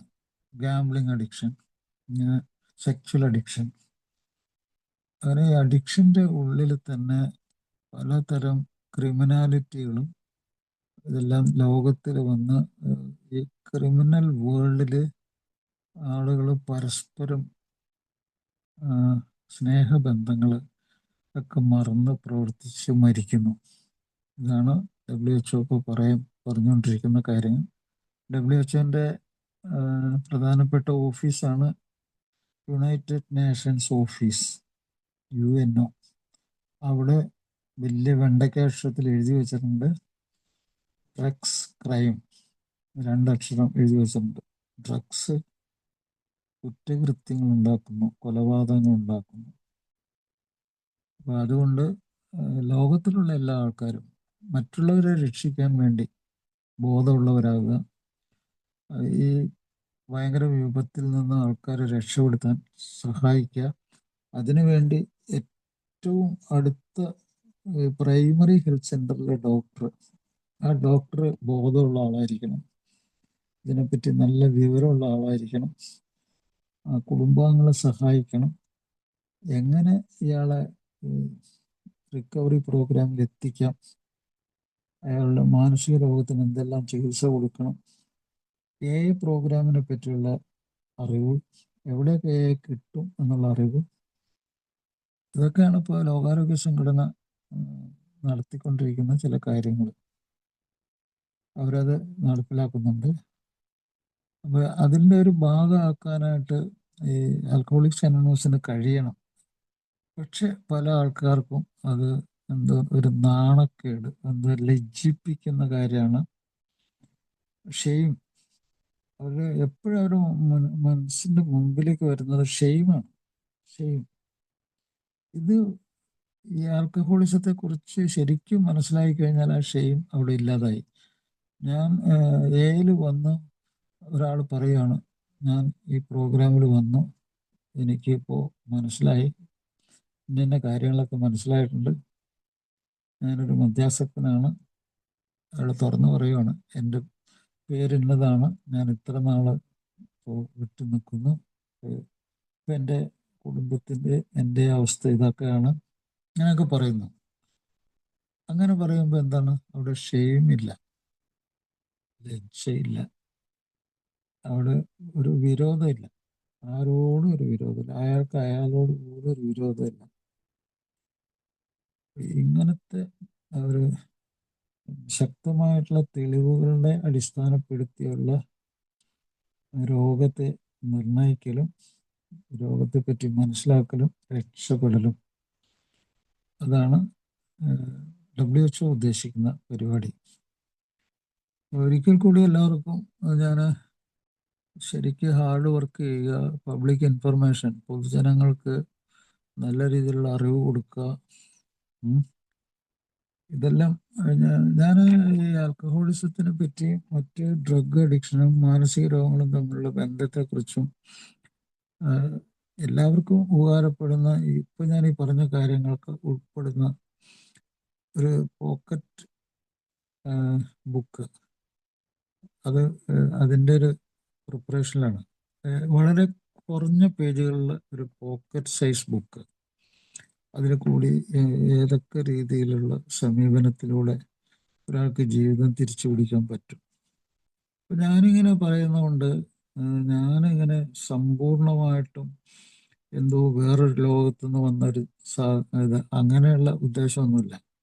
നമ്മൾ ആൽക്കഹോളിക്സ് അനോണിമസിൻ്റെ ബിഗ് ബുക്കിൽ എപ്പോഴും പറയുന്നുണ്ട്, നമ്മളിങ്ങനെ ഒരാൾ 100% പുണ്യവാളൻ, ഒരാൾ മറ്റൊരാൾ 100% മഹാഭാവി, അങ്ങനെയുള്ള ചിന്തയിൽ നിന്നും നമ്മൾ കോമൺ സെൻസ്, സാമാന്യ ബുദ്ധിയോടെയുള്ള നമ്മുടെ ഒരു ജീവിതം, എല്ലാ ജീവികൾക്കും കഴിവുകളും കഴിവ് കുറവുകളും ഉണ്ട്, കഴിവില്ലായ്മകളുണ്ട്. അതുപോലെ സ്നേഹം ഉള്ളവരുണ്ട്, സ്നേഹം ഇല്ലാത്തവരുണ്ട്, കഴിവുകൾ പ്രകടിപ്പിക്കാൻ പറ്റുന്നവരും പ്രകടിപ്പിക്കാൻ കഴിയാത്തവരുണ്ട്. അവരുടെയൊക്കെ ബന്ധത്തിലുള്ളവരും പുണ്യവാളന്മാരും പുണ്യവാളത്തികളൊന്നുമല്ല. ഏറ്റവും പ്രധാനം നമുക്ക് ശാസ്ത്രീയമായിട്ടുള്ള ഈ എവിഡൻസ് ബേസ്ഡ് തെളിവുകളുടെ സഹായത്തോടുള്ള അറിവ് സ്വീകരിക്കുക, ആ അറിവ് ഉപയോഗിച്ച് നമ്മൾ രക്ഷപ്പെടുക. ഇപ്പോൾ അനേകം രോഗങ്ങളുടെ പരമ്പര തന്നെ NCD എന്ന് പറയും. NCD എന്ന് വെച്ചാൽ നോൺ കമ്മ്യൂണിക്കബിൾ ഡിസീസ്, പകർച്ചവ്യാധികളല്ലാത്ത രോഗങ്ങൾ. അതിൻ്റെ ഒരു പരമ്പര തന്നെ ഉണ്ടാക്കാൻ മദ്യത്തിന് പറ്റും. മറ്റ് ലഹരി വസ്തുക്കളൊക്കെ ചേരുമ്പോൾ അത് എത്രയോ ഇരട്ടിയാവുന്നറിയാം. അതുകൊണ്ടാണ് എയർലി ഡെത്ത് ഉണ്ടാകുന്നത്. NCD, non communicable disease. 100-85% ആൾക്കാരുടെ മരണകാരണം NCD ആണ്. പിന്നെ മദ്യവും മറ്റു ലഹരി വസ്തു ഉപയോഗിക്കുമ്പോൾ ഈ കമ്മ്യൂണിക്കബിൾ ഡിസീസ്, പകർച്ചവ്യാധികൾ, മാരക പകർച്ചവ്യാധികൾ സ്വഭാവത്തിൻ്റെ പ്രശ്നം കൊണ്ട് വന്നത് അറിയാതെ എത്രയോ പേര് മരിച്ചിട്ടുണ്ട്. ഉദാഹരണത്തിന് HIV. ഏറ്റവും കൂടുതൽ ഈ ഡ്രഗ് ഉപയോഗിച്ച ആളുകളിൽ അതുപോലെ തന്നെ മദ്യം ഉപയോഗിച്ച ആൾക്കാരിൽ അവരുടെ അനിയന്ത്രിതവും അസാധാരണമായിട്ടുള്ള രീതിയിലുള്ള ഇടപെടലുകൾ കൊണ്ട് അവർക്ക് HIV, ഹെപ്പറ്റൈറ്റിസ് A, B ഒക്കെ സംഭവിച്ചു. അതും പറയുന്നുണ്ട്. അപ്പോൾ രോഗത്തിൻ്റെ പരമ്പരകൾ തന്നെ ഉണ്ടാക്കാനുള്ള കഴിവുണ്ട് പല രീതിയിലും. അപ്പോൾ ഏർലിയസ്റ്റ് റിക്കവറി അതാണ് അയാൾക്കും അയാളുടെ കുടുംബത്തിനും അയാൾ ജോലി ചെയ്യുന്ന സ്ഥലത്തുള്ള ആളുകൾ അയാളുടെ ഏറ്റവും നല്ല സുഹൃത്തുക്കൾക്കൊക്കെ ഉപകാരം ഏർലി റിക്കവറിയാണ്. ഇപ്പോൾ അമേരിക്കയിൽ പോലും ഇങ്ങനെ ക്രിമിനൽ കുറ്റവാളികളായിട്ടുള്ള ആൾക്കാരെ പുറത്തു വിടാതെ മരണം വരെ കസ്റ്റഡിയിൽ കെയറിൽ നിർത്താനുള്ള പരിപാടി അവിടെ ഉണ്ട്, ഇപ്പോഴുണ്ട്, പ്രാഥമികമായിട്ടുണ്ടത്. ഇനി അത് കണ്ടിന്യൂ ചെയ്യാൻ അവർ ഉദ്ദേശിക്കുന്നുണ്ട്. എന്ന് വെച്ചാൽ അവർ മറ്റുള്ളവർക്ക് ഈ ഡ്രഗ് മാഫിയകൾക്ക് സഹായം ചെയ്യും. അവർ പ്രത്യേകിച്ച് മൾട്ടിപ്പിൾ ഡ്രഗ്സുമായിട്ട് പരിചയമുള്ളവർ അവർക്ക് ഒരു ഡ്രഗ് മാഫിയയുടെ ഏറ്റവും വലിയ ഉപകാരം ചെയ്യുന്നവരും സമൂഹത്തിൽ ഇത് സ്പ്രെഡ് ചെയ്യുന്നവരും. ഇപ്പോൾ കേരള ഗവൺമെൻറ് ഭയങ്കര ഒരു സംഭവം നടത്തുന്നുണ്ട്. ഭയങ്കര സന്തോഷമാണ് അതൊക്കെ. ആ ഡ്രഗ് മാഫിയ എന്ന് പറഞ്ഞാൽ എന്താണ്? ഡ്രഗ് യൂസ് ചെയ്യുന്നവർ വളർത്തിയെടുത്ത സംഭവമാണത്. അത് പരസ്പരം വളർത്തുവാണ്. ഡ്രഗ് മാഫിയ ഡ്രഗ് ഉപയോഗിക്കുന്നവരെ വളർത്തുന്നു, ഡ്രഗ് ഉപയോഗിക്കുന്നവർ ഡ്രഗ് മാഫിയയെ വളർത്തുന്നു. അപ്പോൾ അങ്ങനെ പരസ്പരം വളർത്തുന്നു. അപ്പോൾ ഇതിൽ കൂടി എന്താ പറ്റുന്ന കുറ്റകൃത്യങ്ങൾ വളർന്നു. ഡെമോക്രസിയെ തന്നെ വിലക്കെടുക്കാനായിട്ട് ഡ്രഗ് മാഫിയക്ക് കഴിയുമെന്നാണ് പറയുന്നത്. ഞാൻ പറയണല്ല, WHO പറയുന്നതാണ്.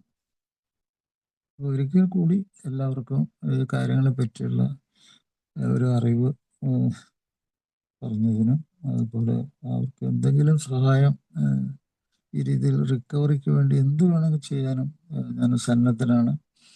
അപ്പോൾ അതിന് അതിൻ്റെതായിട്ടുള്ള സമയവും അതിൻ്റെതായിട്ടുള്ള സന്ദർഭവും ഒക്കെ ഉണ്ട്. Okay, thank you. Thank you doctor sir. സുഹൃത്തുക്കളെ, നമ്മുടെ മീറ്റിംഗിന്റെ സമയം 11:30 ആർക്കെങ്കിലും എന്തെങ്കിലും ചോദിക്കാനുണ്ടെങ്കിൽ കുറച്ചു നേരം നമുക്ക് എക്സ്ചേഞ്ച് ചെയ്യാൻ എടുക്കാം. ആരെങ്കിലും എന്തെങ്കിലും ചോദിക്കാനുണ്ടോ? Doctor sir ലൈനിലുണ്ട്.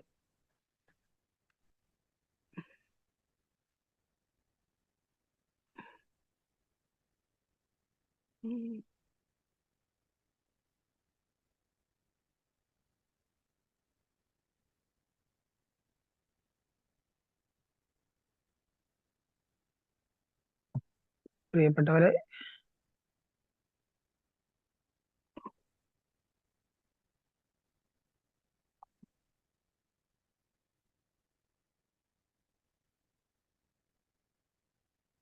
എല്ലാവരും തിരക്കിലാണോ? അങ്ങനെയാണെങ്കിൽ നമുക്ക് മീറ്റിംഗ് ക്ലോസ് ചെയ്താലോ? മീറ്റിംഗിന്റെ സമയം കഴിഞ്ഞിരിക്കുകയാണ്.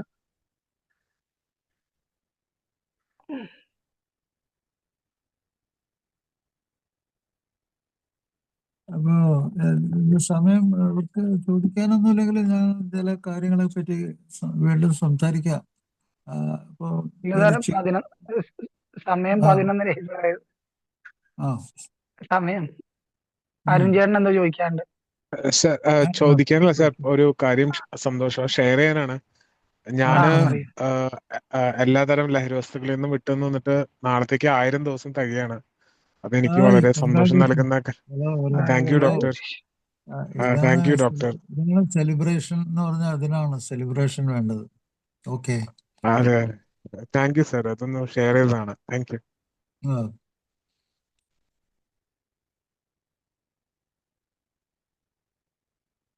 അപ്പോൾ ഞാൻ ഒരു പുതിയ രീതിയിലുള്ള ഈ ബിഹേവിയറൽ തെറാപ്പി എന്ന് പറയും, സ്വഭാവം മാറ്റാനുള്ള ഒരു ചികിത്സ. അതിൻ്റെ പേരാണ് DBT എന്നതിൻ്റെ പേര്. DBT എന്നുള്ളതിൻ്റെ എക്സ്പാൻഡഡ് ഫോം എന്നാണ് ഡയലറ്റിക്സൽ എന്ന് പറഞ്ഞാൽ നമുക്ക് ഈ ദ്വന്ദ്വാത്മകം എന്ന് പറഞ്ഞാൽ ഒരു കാര്യം നമുക്ക് 2 തരത്തിൽ നമുക്ക് പരീക്ഷിക്കാം. ഒന്ന്, അതിനെ കീറി പൊളിച്ച് തുണ്ടാക്കി നമ്മൾ അതിനെ അനലൈസ് ചെയ്യാം. അതിനെ മുറിച്ച് കഷ്ണങ്ങളാക്കിയിട്ട് നമുക്ക് അനലൈസ് ചെയ്യാം. അത് ഒരു രീതിയാണ്. രണ്ടാമത്തെ ഒരു രീതി എന്ന് പറഞ്ഞാൽ കുറച്ച് സാധനങ്ങളൊക്കെ കൂടി എടുത്തു വെച്ചാൽ ആ രൂപം കിട്ടും. ശരിയായ രൂപം നമുക്ക് മനസ്സിലാവും. ഭാഗങ്ങളൊക്കെ എടുത്ത് ചേർത്ത് വെച്ച് നോക്കിക്കഴിഞ്ഞാൽ അത് ഇതായിരുന്നു എന്ന് മനസ്സിലാവും. അപ്പം അങ്ങനെ രണ്ട് തരത്തിലും ഉള്ള ചിന്തകൾ, ആ ചിന്തകളിൽ കൂടി ആ സ്വഭാവം മാറ്റുക, ആ രീതിയിൽ കൂടി സ്വഭാവം മാറ്റുക. അപ്പം അത് രണ്ടും പരസ്പരം അങ്ങോട്ടും ഇങ്ങോട്ടും വ്യത്യാസമുണ്ട്. കീറിപ്പൊളിച്ച് നോക്കുക, കൂട്ടി യോജിപ്പിച്ച് നോക്കുക, ഇതാണ് അതിൻ്റെ രീതി. ഡയലക്റ്റിക്കൽ ബിഹേവിയറൽ തെറാപ്പി എന്ന് പറയും, സ്വഭാവം. അപ്പോൾ നമുക്ക് വാസ്തവത്തിൽ ആൽക്കഹോളിക്സ് അനോണിമസിന്റെ പ്രോഗ്രാം എന്താണ്? ഇത് രണ്ടും കൂടി ചേർന്നതാണ്, ഡയലക്റ്റിക്കലാണ്. കാരണം എന്താണ്? ഒരാൾ അനുഭവങ്ങളും ശക്തിയും പ്രതീക്ഷയും പരസ്പരം പങ്കുവയ്ക്കുമ്പോൾ അയാൾ എവിടെയാണ് കീറി മുറിക്കുന്നത്? അയാളുടെ സ്വഭാവത്തിലെ നെഗറ്റീവും പോസിറ്റീവും അയാൾക്ക് കിട്ടിയ ഗുണങ്ങൾ. അയാൾക്ക് ഗുണം കിട്ടിയിട്ടുണ്ട്, അതുകൊണ്ടാണ് അയാൾ മദ്യം കഴിച്ചത്. അയാൾക്ക് ഉറങ്ങാൻ പറ്റിയില്ല, അയാൾക്ക് സന്തോഷം വേണമെന്ന് തോന്നി, അയാൾക്ക് മരിക്കണം എന്ന് തോന്നി, അതുകൊണ്ട് അയാൾ മദ്യം കഴിച്ചു. അപ്പം അത് അയാളെ സംബന്ധിച്ച് അന്നേരം പോസിറ്റീവാണ്. അയാളങ്ങനെ പോസിറ്റീവാണെന്ന് വിചാരിച്ച് ചെയ്തുകൊണ്ടിരിക്കുന്ന സാധനം പിന്നെ അവസാനം നെഗറ്റീവായി. നെഗറ്റീവായെന്ന് പറഞ്ഞാൽ അയാൾക്ക് എന്തായി? സങ്കടം വന്നു, അയാൾക്ക് ഡിപ്രഷൻ വന്നു, എല്ലാവരും അയാളെ ഒറ്റപ്പെടുത്തി, ആർക്കും അയാൾക്ക് വേണ്ടാത്തവനായി. അതെല്ലാം നെഗറ്റീവാണ്. അപ്പോൾ അയാളെ സംബന്ധിച്ച് കുറെ പോസിറ്റീവ് കിട്ടി, പിന്നെ അവസാനം അയാൾക്ക് നെഗറ്റീവ് കിട്ടി. അപ്പോൾ ഇതൊക്കെ കൂടി, ഈ കഷ്ണങ്ങളൊക്കെ കൂടി അയാൾ എടുത്തു വെച്ച് പരിശോധിച്ചപ്പോൾ അത് രണ്ടും കൂടി അയാൾ എടുത്തു വെച്ച് പരിശോധിച്ചപ്പോൾ അയാൾക്ക് മനസ്സിലായി എന്താണ്? അയാൾ പോസിറ്റീവാണെന്ന് വിചാരിച്ച ആ അറിവില്ലായ്മ നിന്നാണ് അയാൾക്ക് നെഗറ്റീവ് ഉണ്ടായത്. അയാൾക്ക് ജീവിക്കാൻ പറ്റാത്ത അവസ്ഥയിലേക്ക് അയാൾ എത്തിയത് എന്തിൽ കൂടിയാണ്? അയാൾക്ക് സന്തോഷം വേണം, അത് അതിര് കടന്ന് സന്തോഷം വേണം. അങ്ങനെ അതിൻ്റെ അളവൊക്കെ കൂട്ടിയപ്പോഴത്തേക്കാണ് അയാൾക്ക് സന്തോഷം കിട്ടി. പക്ഷെ അവസാനം അതെന്തായി? ദുഃഖത്തിലും ദുരന്തത്തിലും കലാശിച്ചു. അതാണ് നെഗറ്റീവും പോസിറ്റീവും കൂടി ഡയലക്റ്റിക്സ് ആണത്. പരസ്പരം വിരുദ്ധമായിട്ടുള്ള സംഗതികൾ പരസ്പരം അത് എടുത്തു വെച്ച് പരിശോധിച്ചപ്പോഴത്തേക്കും അതിൻ്റെ യഥാർത്ഥ രൂപം കിടിയും. ഇതാണ് DBT, ഡയലക്റ്റിക്കൽ ബിഹേവിയറൽ തെറാപ്പി. ഈ തെറാപ്പി ആരാ ചെയ്യുന്നത്? അത് മറ്റുള്ളവരുടെ അനുഭവങ്ങൾ കേട്ടും സ്വന്തം അനുഭവങ്ങളുമായിട്ട് അത് കമ്പയർ ചെയ്തും അയാളുടെ സ്വന്തം തലച്ചോറിൽ അയാൾ മനസ്സിലാക്കുക ചെയ്യുന്നത്. അയാളുടെ തലച്ചോറിന് അയാൾ തന്നെ പഠിപ്പിച്ചു കൊടുക്കുക. അങ്ങനെയാണ് AI കൂടി ആളുകൾ രക്ഷപ്പെടുന്നത്, ഈ ഡയലക്റ്റിക്സ്. അപ്പോൾ ഇത് പ്രത്യേക വിഭാഗം ഒരു ചികിത്സയായിട്ട് പിന്നീട് രൂപാന്തരം വന്നിട്ടുണ്ട്. സൈക്കോളജിസ്റ്റുകളൊക്കെ കൂടി ഈ രീതിയിൽ ഒരു ചികിത്സ ഒരാൾക്ക് കൊടുത്താൽ അയാൾ രക്ഷപ്പെടുമെന്ന് മനസ്സിലായി. അതൊരു സൈക്കോ തെറാപ്പിയാക്കി മാറ്റി അവർ, സൈക്കോ തെറാപ്പി. അപ്പോൾ അത് തെളിവുകൾ എവിഡൻസ് ബേസ്ഡിലാണ്. കാരണം ഈ തെറാപ്പി കൊടുത്തവരൊക്കെ നല്ല ബുദ്ധിയുള്ളവരും തിരിച്ചു വരാൻ പറ്റിയ മനസ്സുള്ളവരുമായി മാറി. അങ്ങനെയാണ് അവർ ഈ DBT. അപ്പോൾ അത് അതിലൊരു തത്വശാസ്ത്രമുണ്ട്. ഇങ്ങനെ ഒന്ന് ഞാൻ നേരത്തെ പറഞ്ഞില്ലേ, കീറി മുറിച്ച് നോക്കുക, പിന്നെ മുഴുവനായിട്ട് എടുത്തു വെച്ച് നോക്കുക. ഇങ്ങനെയുള്ള സംഗതി നമ്മുടെ തലച്ചോറിൽ, നമ്മുടെ ബ്രെയിനിൽ അതിൻ്റെ ഒരു രീതിയിലുള്ള ബുദ്ധിപരമായിട്ടുള്ള ടെക്നിക്കുണ്ട്. അത് ഓട്ടോമാറ്റിക്കായിട്ട് ചെയ്യുന്നതാണ്. ഇതിന് മൈൻഡ്ഫുൾനെസ് എന്നും വേണമെങ്കിൽ പറയാം. മൈൻഡ്ഫുൾനെസ് എന്ന് വെച്ചാൽ മനസ്സ് ഏർപ്പെട്ട് ചെയ്യുന്ന കലാപരിപാടിയാണ്. മനസ്സിലാണത് നടക്കുന്നത്. അതിൻ്റെ ലക്ഷ്യം എന്താണ്? ജീവിതം ജീവിക്കാൻ യോഗ്യമാണ് എന്നാണ് മനസ്സിലാക്കി കൊടുക്കുന്നത്. അതിൻ്റെ രണ്ട് വശങ്ങളും അവർ പരിശോധിച്ചു. ഒന്ന്, അത് കിട്ടിയ കൃത്രിമമായിട്ടുള്ള ആ സന്തോഷങ്ങൾ, ആപത്തുകൾ, അതെല്ലാം ഒരു വെറും ദുരന്തമായിരുന്നു എന്ന് അനുഭവം. അത് മനസ്സിലാക്കി കൊടുത്തു. മനസ്സിലല്ലേ? അപ്പൊ അവിടെ നിന്ന് ചില കാര്യങ്ങൾ അയാൾ പഠിച്ചു. അയാൾക്ക് ഇത് സെൽഫ് എഡ്യൂക്കേഷൻ എന്ന് പറയും. ഒരു വിദ്യാഭ്യാസമാണ്. അവനവനെ പറ്റി തന്നെ പഠിക്കുന്ന ഒരു വിദ്യാഭ്യാസം. അത് ലൈഫ് വർത്ത് ലിവിങ്, ജീവിതം ജീവിക്കാൻ യോഗ്യത ഉള്ളതാണ്, ജീവിക്കേണ്ടതാണ് എന്ന് മനസ്സിലാക്കി കൊടുക്കുന്നു. അതൊരു ബുദ്ധിശക്തിയാണത്, തിരിച്ചറിവാണ്. അങ്ങനെ അയാളുടെ ബിഹേവിയർ, അയാളുടെ സ്വഭാവം മാറ്റി, അയാളുടെ ഇമോഷൻസ് മാറ്റി, വികാരങ്ങൾ കൺട്രോൾ ചെയ്യാൻ പഠിച്ചു, പരസ്പരം ആശ്രയിക്കാൻ പഠിച്ചു, വിനയമുണ്ടായി. അങ്ങനെ ഒരു പാറ്റേൺ ഉണ്ടാക്കി, സ്വഭാവത്തിൻ്റെ ഒരു പാറ്റേൺ ഉണ്ടാക്കി. ഈ പാറ്റേൺ നിങ്ങൾക്ക് AI സുലഭമായി കിട്ടും. ആൽക്കഹോളിക്സ് അനോണിമസിൻ്റെ പ്രോഗ്രാമിൽ ഇങ്ങനെ പാറ്റേൺ ഉണ്ടാക്കലാണ് പരിപാടി. ഒരു മാതൃക ഉണ്ടാക്കലാണ് അത് ചെയ്യുന്നത്.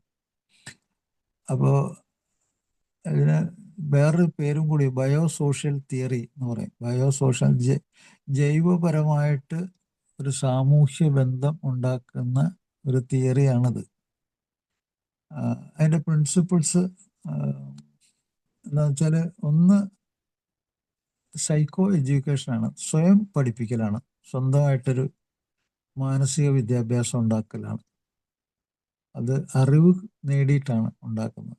അപ്പോൾ മദ്യാസക്ത രോഗത്തെക്കുറിച്ചുള്ള അറിവ് നേടിയിട്ടാണ് അത് ഉണ്ടാക്കുന്നത്. അതിനൊരു ലക്ഷ്യമുണ്ട്. ആദ്യത്തെ സ്റ്റേജ് എന്താണെന്ന് പറഞ്ഞാൽ, ആദ്യം സ്റ്റെബിലൈസ് ചെയ്യുക എന്നുള്ളതാണ്, ഉറപ്പിക്കുക, സ്വഭാവത്തിൽ മാറ്റം വരുത്തി ഉറപ്പിക്കുക. അതുപോലെ തന്നെ അനാവശ്യമായിട്ടുള്ള ഇടപെടലുകൾ അവസാനിപ്പിക്കുക. പല ആളുകളുടെയും ജീവിതം തകർന്നു പോകുന്നത് എന്തുകൊണ്ടാണെന്നറിയോ? അത് എത്ര ഭംഗിയായിട്ട് പറയുന്നു, തർക്ക വിഷയങ്ങളിൽ ഏർപ്പെടാതിരിക്കുക. എന്താണത്? കാരണം ഒരു ആൽക്കഹോളിക്കിൻ്റെ തോട്ട് പ്രോസസ്, ചിന്തകൾ, ഫീലിങ്സ്, ഇമോഷൻസ് എല്ലാം എപ്പോഴും ഇങ്ങനെ ഇളകി മറിഞ്ഞുകൊണ്ടിരിക്കുന്ന ഒരു സാധനമാണ്. അത് എവിടെയെങ്കിലും ഒരു തർക്ക വിഷയം ഉണ്ടെങ്കിൽ അതിലേക്ക് എടുത്തു ചാടും. അത് നോക്കിയിരിക്കുക, തക്കം പാർത്തിരിക്കുകയാണ്. അപ്പോൾ ലഹരി മരുന്ന് ഉപയോഗിക്കുന്ന ഒരാളും തന്നെ മനസ്സിന് ശാന്തത കിട്ടണമെങ്കിൽ ഇങ്ങനെ തർക്ക വിഷയങ്ങളിൽ ഏർപ്പെടാതിരിക്കുക. എന്തൊരു ഭയങ്കര ഉപദേശമാണെന്നറിയാം. ഉപദേശമല്ല, മനസ്സിലാക്കലാണത്. തർക്ക വിഷയങ്ങൾ, നിങ്ങൾ ആൽക്കഹോളിക്സ് അനോണിമസ് ഏത് ലിറ്ററേച്ചർ എടുത്ത് നോക്കിക്കോളൂ, തർക്ക വിഷയങ്ങളിൽ ഏർപ്പെടാതിരിക്കുന്ന തുടക്കത്തിൽ തന്നെ അത് പറയുന്നുണ്ട്. അതുപോലെ നമ്മൾ വൈകാരികമായിട്ട് നമ്മൾ യാതനകൾ അനുഭവിക്കാതിരിക്കുക. ഉദാഹരണം, ഡീപ്പ് ഇമോഷൻസ്. ഞാൻ നേരത്തെ പറഞ്ഞു, നമ്മളെ ഏറ്റവും നല്ല സുഹൃത്തിൻ്റെ കാര്യം ഞാൻ പറഞ്ഞു. നിങ്ങളെ ഏറ്റവും സ്നേഹിക്കുന്ന നിങ്ങളുടെ ബന്ധുക്കൾ, അവരൊക്കെ നിങ്ങൾക്ക് ഡീപ്പ് ഇമോഷൻസ് തന്നിട്ടുണ്ട്. അപ്പോൾ അവരെ പറ്റി മോശപ്പെട്ട ഒരു വാക്ക് ആരെങ്കിലും, നിങ്ങളുടെ സുഹൃത്തുക്കളോ നിങ്ങൾ ആരെങ്കിലും പറഞ്ഞാൽ നിങ്ങളെ ഉപദ്രവിച്ചതിന് തുല്യമാണ്. ആ തർക്ക വിഷയത്തിലേക്ക് പോകും, നിങ്ങളുടെ മനസ്സ് ഇളകി മറിയും. അതുകൊണ്ടാണ് നമ്മുടെ അച്ഛൻ, അമ്മ, സഹോദരങ്ങളെ പറ്റി ആരെങ്കിലും പറയുമ്പോൾ നമ്മൾ പെട്ടെന്ന് ക്ഷുഭിതരാകുന്നതൊക്കെ ഈ ഡീപ്പ് ഇമോഷൻസിനെ സ്പർശിക്കുമ്പോഴാണ്. ഇപ്പം ഏതെങ്കിലും ഒരാളുടെ ഭാര്യ, ആരെങ്കിലും ബന്ധുവോ, ആരെങ്കിലും ബുദ്ധിശക്തി, തിരിച്ചറിവ്, സ്വഭാവം മേന്മ ഉള്ളവർ എന്ത് ചെയ്യുന്നറിയാവോ? അവരിങ്ങനെയുള്ള തർക്ക വിഷയങ്ങളിൽ ഏർപ്പാടില്ല. അവരവരുടെ വീട്ടിൽ ഒരാളെ പറ്റി മോശമായിട്ടുള്ള ഒരു അഭിപ്രായം, ഒരു കമൻറ്റ് അറിഞ്ഞുകൊണ്ട് അവർ പറയില്ല. അവർക്ക് അങ്ങനെ പറഞ്ഞാൽ അത് ദോഷകരമാണെന്ന് ഡീപ്പ് ഇമോഷൻസിനെ സ്പർശിക്കുന്നുള്ള ബുദ്ധിശക്തി ഉണ്ട്. അതുകൊണ്ടാണ് ചില സ്ത്രീകളൊക്കെ ഒരു കുടുംബത്തിൽ ഭയങ്കരമായിട്ട് ബഹുമാനിക്കപ്പെടുന്നു, അംഗീകരിക്കപ്പെടുന്നു, റെസ്പെക്റ്റ് കൊടുക്കുന്നു, എല്ലാവരും റെസ്പെക്റ്റ് കൊടുക്കുന്നു. എന്തുകൊണ്ടാണ്? തർക്ക വിഷയങ്ങളിൽ ഏർപ്പെടുന്നില്ല. ഏയുടെ ഉപദേശമാണ്, അതാണ് അവിടെ നടപ്പിലാകുന്നത്.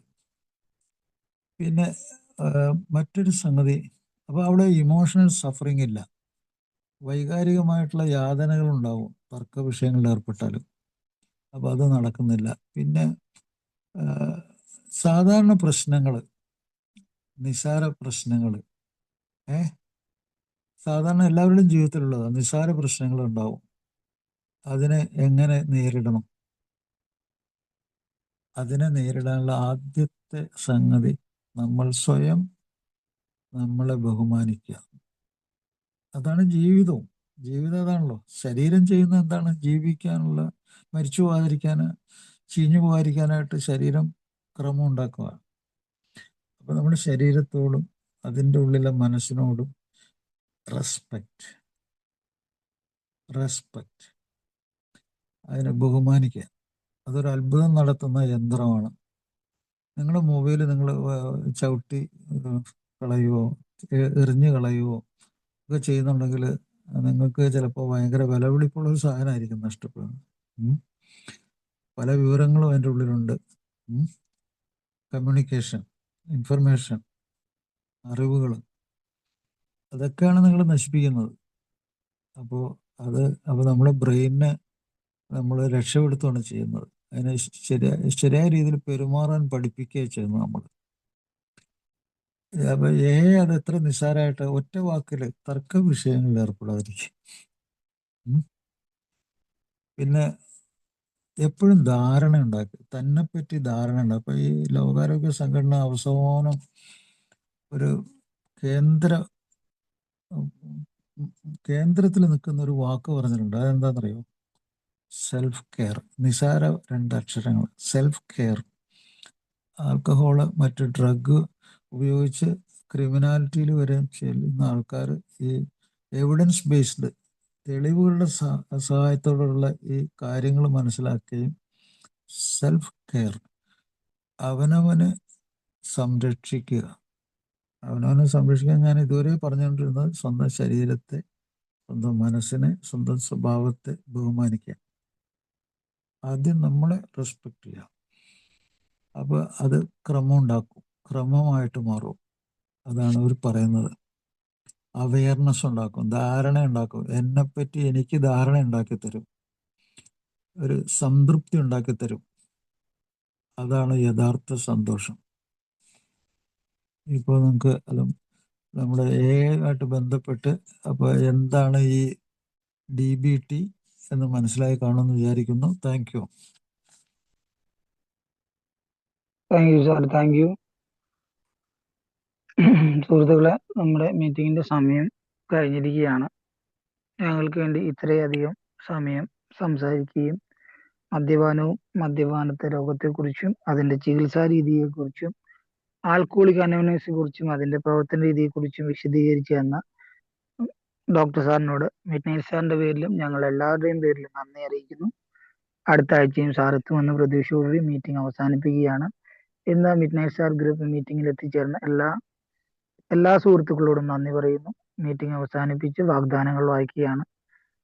7 വാഗ്ദാനങ്ങൾ. നമ്മുടെ പുരോഗതി ഘട്ടത്തിൽ നാം കഠിനാധ്വാനത്തിന് തയ്യാറാണെങ്കിൽ പകുതി വഴി ചെല്ലുന്നതിന് മുൻപ് തന്നെ നാം പരാന്തരാകും.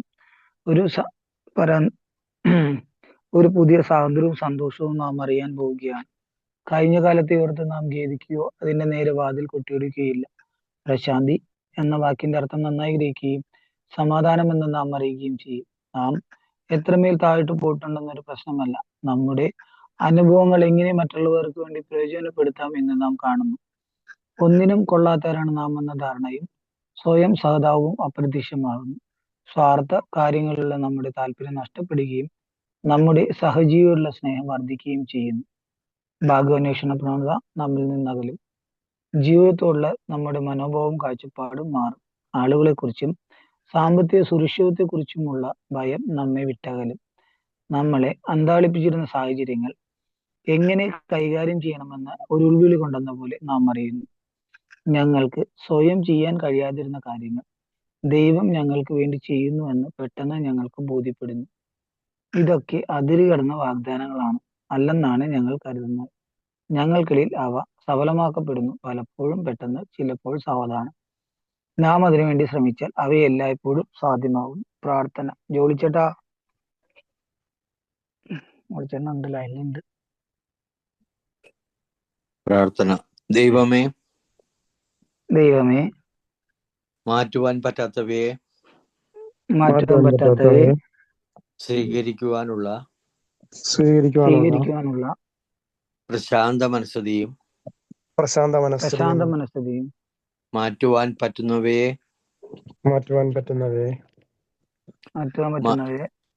മാറ്റുവാനുള്ള ധൈര്യവും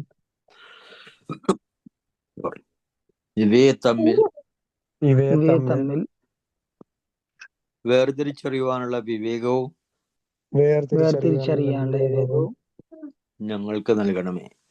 ഞങ്ങൾക്ക് നൽകണമേ. Thank you, Dr.